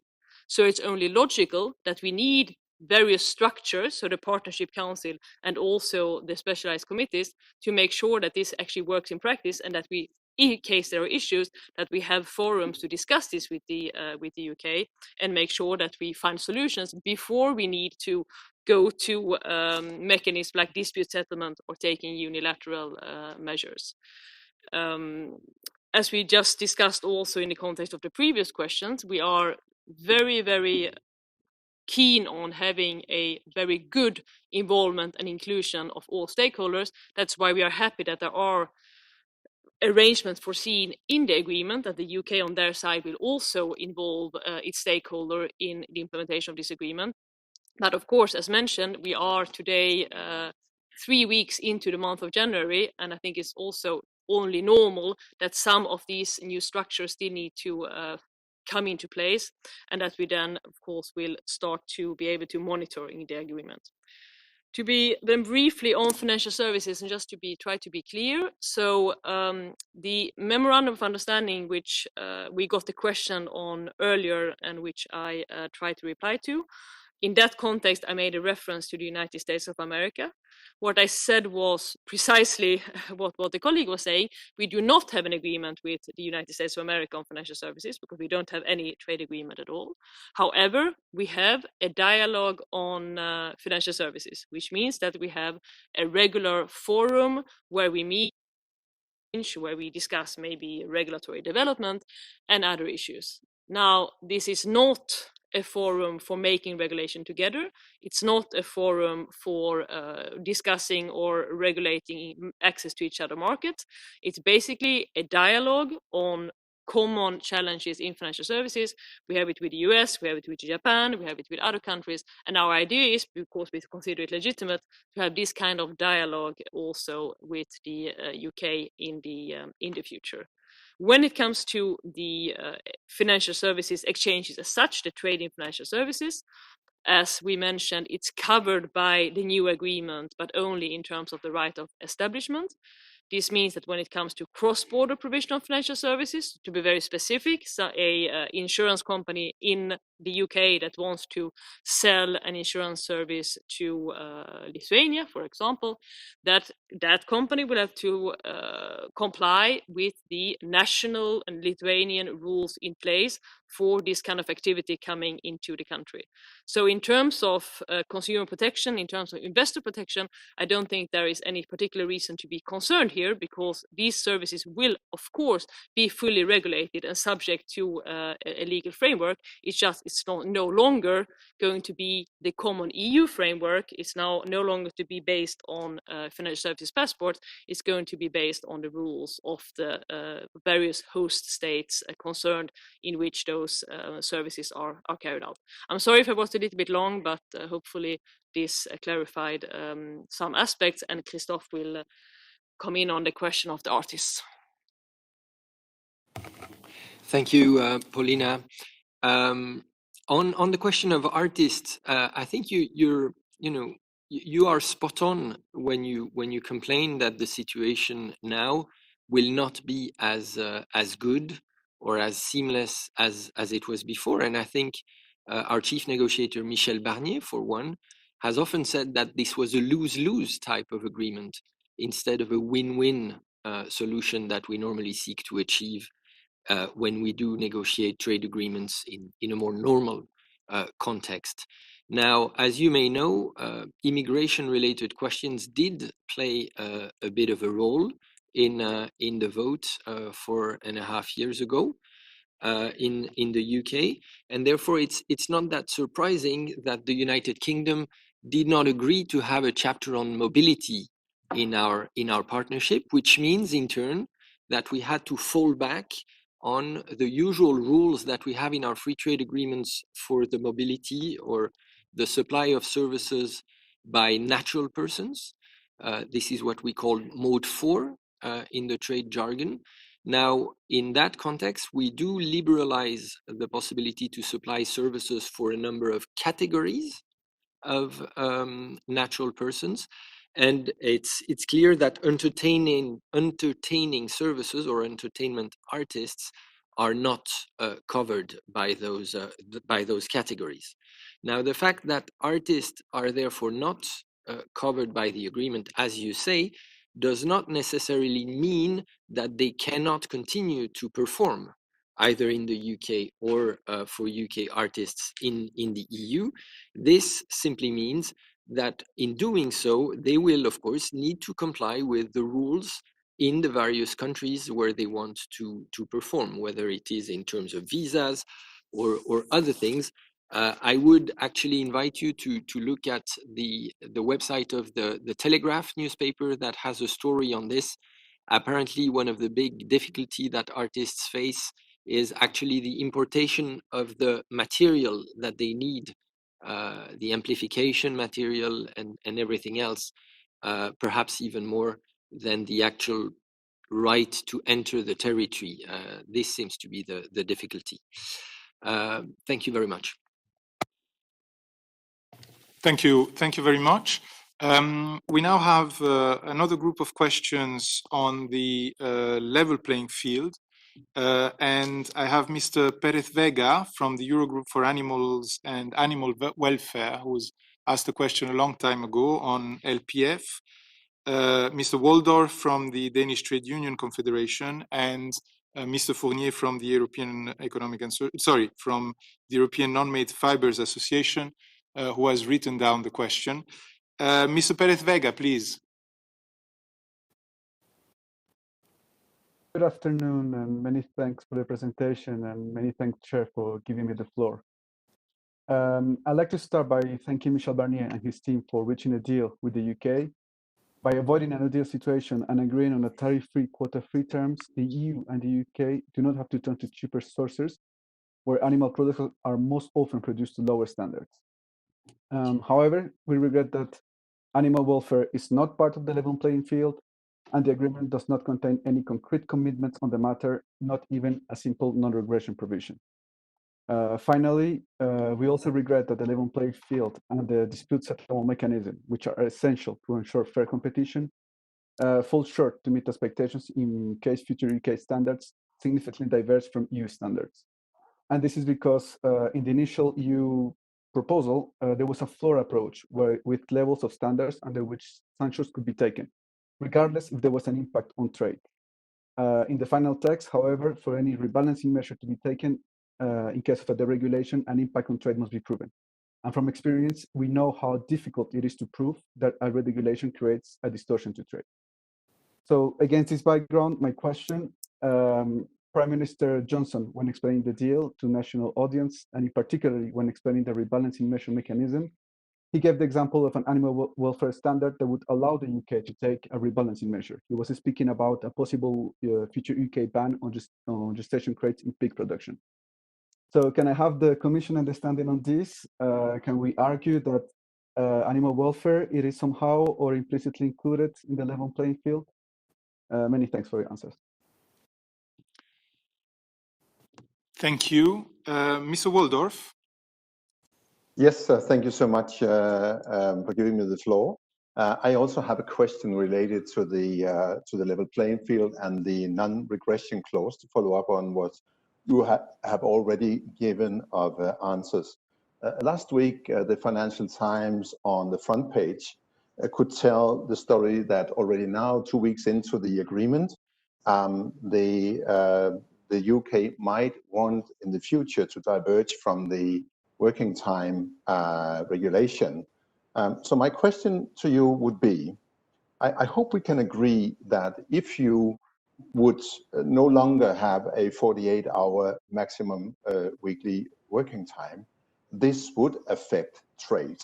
So if we can agree on that, would you then regard this as a breach on the non-regression clause, meaning that you would immediately take steps to set up the dispute settlement procedure as described in the agreement? Or would you see this as something that you would have to determine over time to use the rebalancing mechanism? That's my question. Thank you. Thank you very much. And then there was this question from Mr. Fournier, who has left the meeting, I believe, who was asking whether we could elaborate a bit more on the differences between the provisions on state aid included in the agreement and the EU's own system of state aid. In other words, what was achieved, is it a full alignment to our rules? And was the UK asking for any additional specific provisions? So colleagues, who is going to take these 3 questions?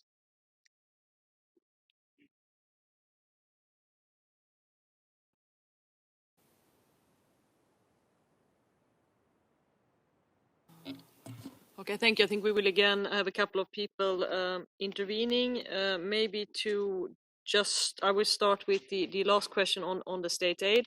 So here indeed we came from a position where we in our initial EU position, our mandate had foreseen that we would ask the UK to continue to follow, to have a so-called dynamic alignment with EU state aid rules, meaning that the UK would also in the future commit to always follow follow EU state aid rules and also changes to these rules over time. It became very clear very early on in the discussion, and was a point that Prime Minister Johnson made himself very clearly already in the beginning of the negotiations, which was that this was politically unacceptable to the UK, because obviously as a third country, having left the EU, having left the single market ecosystem, it was politically unthinkable that they would accept the idea of continuing to apply EU state aid law. I think what we have agreed on in the agreement now is very robust. It contains the main principles that we have in our EU state aid rules, but obviously in much less detail, because this is an agreement and it's not, as I mentioned, a kind of full taking over of EU state aid law.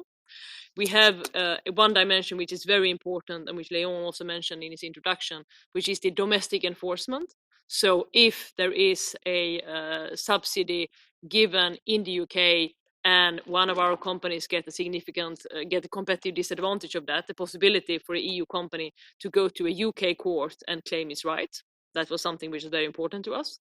There is also the obligation for the UK courts to even have the possibility to recover illegally granted aid. This is something which is fundamentally in the EU state aid system and which we have also obtained in the agreement. Important to us was also the dispute settlement for the level playing field chapter in its entirety, and we have mentioned that a few times already. And then very importantly, in the area of state aid, in the area of subsidy control, we have two types of unilateral measures.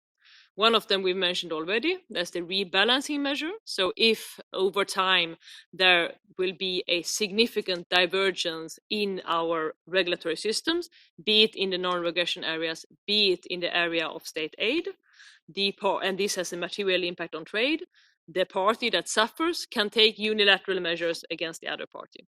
And then we have an additional unilateral measure in the area of state aid, which is the so-called remedial measure. So if there would be one individual subsidy that would significantly distort trade, there is the possibility for the party that suffers from this to take unilateral measures, and as I mentioned, for example, reintroducing tariffs or even suspending parts of the agreement. So I think all in all, while this is obviously not a copy and paste of the EU state aid rulebook, it is a very robust system and something that we think we can work with. And as mentioned, we think there is also this possibility in case a distortion occurs for us to take measures on our side to protect the EU interest.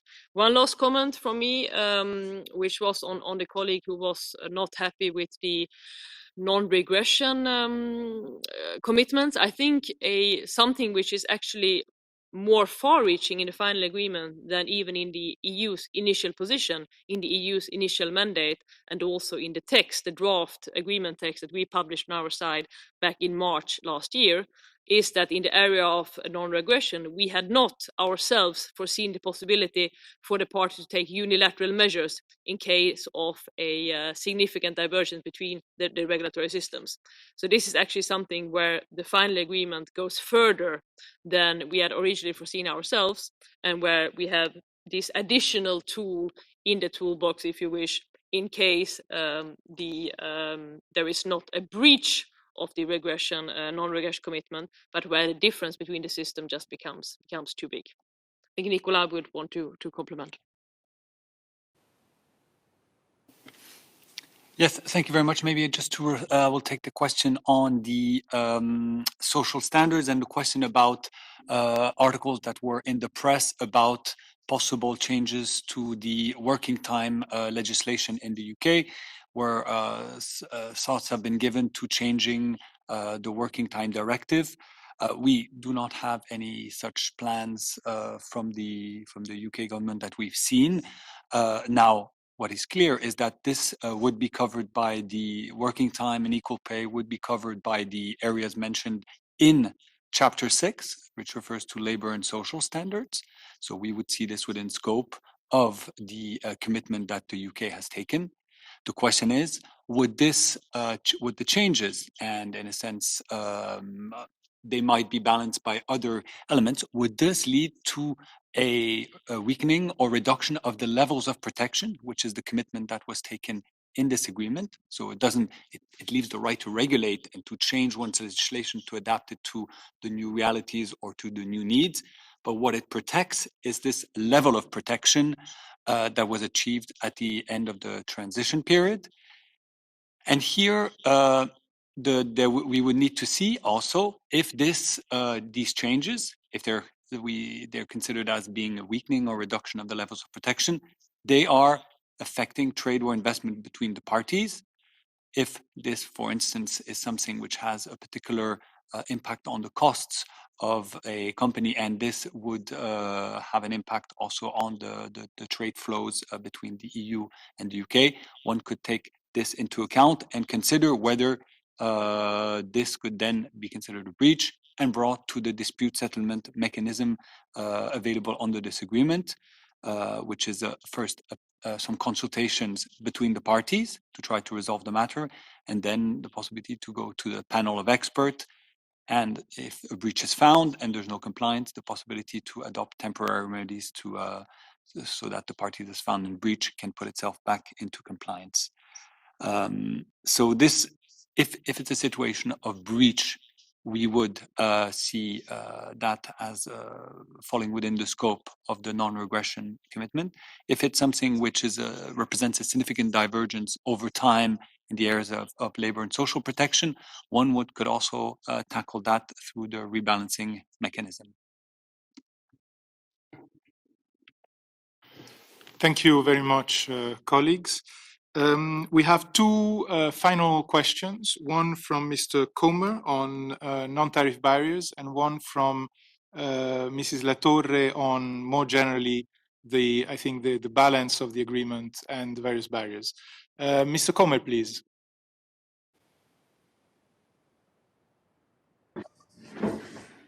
Thank you very much indeed, Chairman.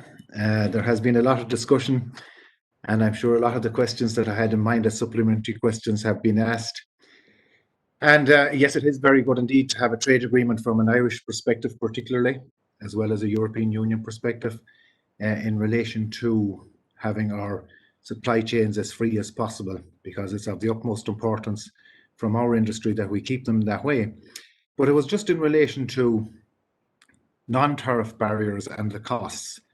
And the head of the German federal government said that it could be up to 10%. And I don't expect your panelists to be able to answer that, whether that's correct or accurate or not. But I'm just wondering, in a broad sense, is there enough scope in this agreement or enough leverage to create an environment where we can minimize them more, or is it all hard and fast rules that have been established, or where can the negotiation go? Because a 10% extra cost on doing business with the UK from an Irish perspective, and particularly from an agricultural perspective, would be potentially catastrophic. So just an overall view, the specific questions on the level playing field that I was going to bring up have been answered. And maybe one final question that I could ask in relation to the racehorse industry and horses going from Europe to the UK and partaking in races there and their winnings and certification and so on and so forth. Maybe there might be a little bit of detail on that. So thank you very much.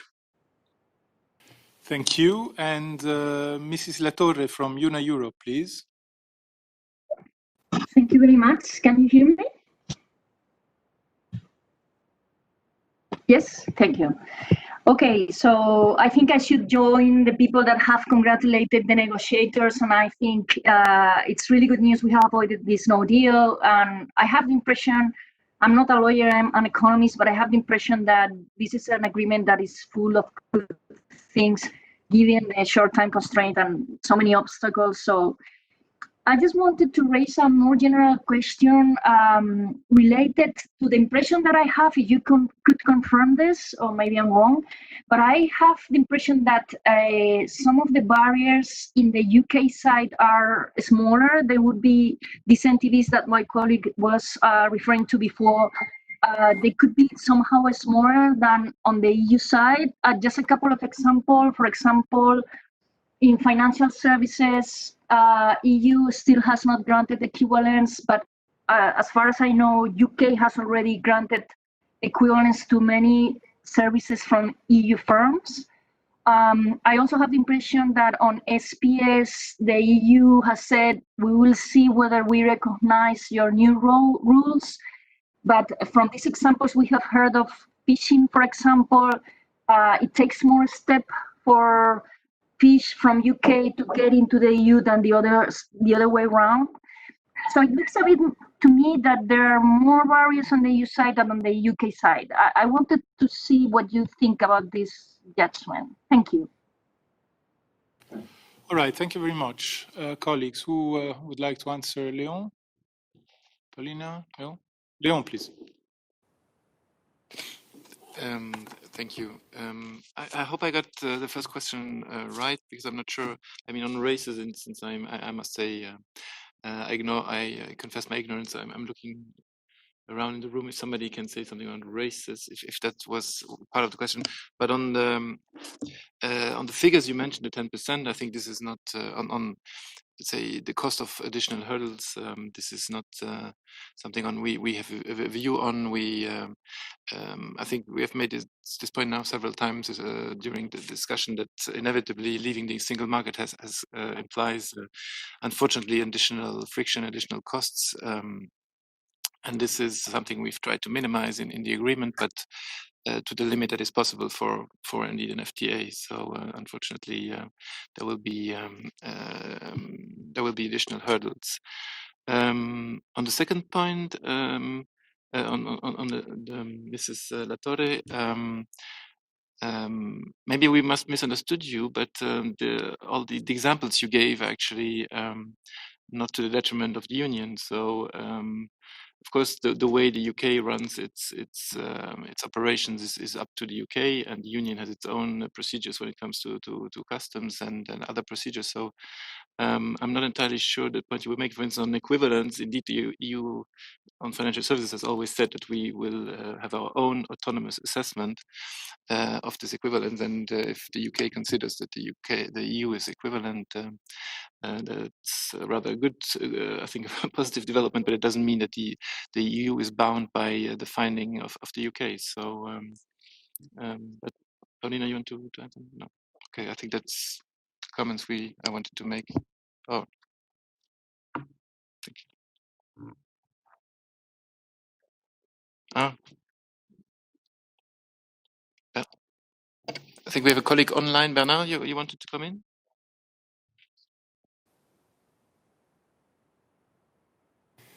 Bernard, you there? Yes, hello. Can you hear me now, I suppose? So on the SPS issues which were mentioned, and the fact that it looks that the UK has not implemented the same rules. In the border operating model, which was given by the UK, we can see that they are phasing in the entry into force of certificates for EU commodities going to the UK, as well as the SPS control system. And on the 1st of January, indeed, they haven't changed anything. For them, they still continue to import meat or milk or animals as if they were in the internal market. But that will change on the 1st of April, where they will start imposing certificate and some controls for live animals at the border. And there will be full speed on the 1st of July. And basically, as from the 1st of July, the UK will implement exactly the same rules as we are implementing as from the 1st of January. France, Belgium, and Netherlands have been very well prepared, have prepared the border control posts, which are operational for SPS commodities coming from Great Britain. And as from the 1st of July, the same will apply for goods going into Great Britain. Alors, the horses were mentioned, I think, by the colleagues from Ireland. And indeed, the fact that the UK and basically Great Britain is now out of the internal market creates, of course, barriers. We are protecting the high level of animal health we have in the EU. We are protecting the high level of food safety we have in the EU. And we are indeed controlling all commodities which are entering the EU SPS area, so including Northern Ireland, and that does indeed create some difficulties for the export from Great Britain to the EU SPS area. Thank you. So thank you very much to everyone for these questions, and many thanks to the various colleagues who have intervened to answer the questions. I realize that I may not have introduced all of them appropriately, and I apologize for that. This brings our meeting to an end with 25 minutes delay compared to the initial plan. I'm very grateful that you could all, or at least most of you, could stay in the meeting. This is not the last time we talk about this very important agreement, so there will still be a lot of interaction, including with the civil society. So this is just a goodbye, not an adieu, and I wish you all a very good evening and see you very soon. Goodbye, the meeting is adjourned.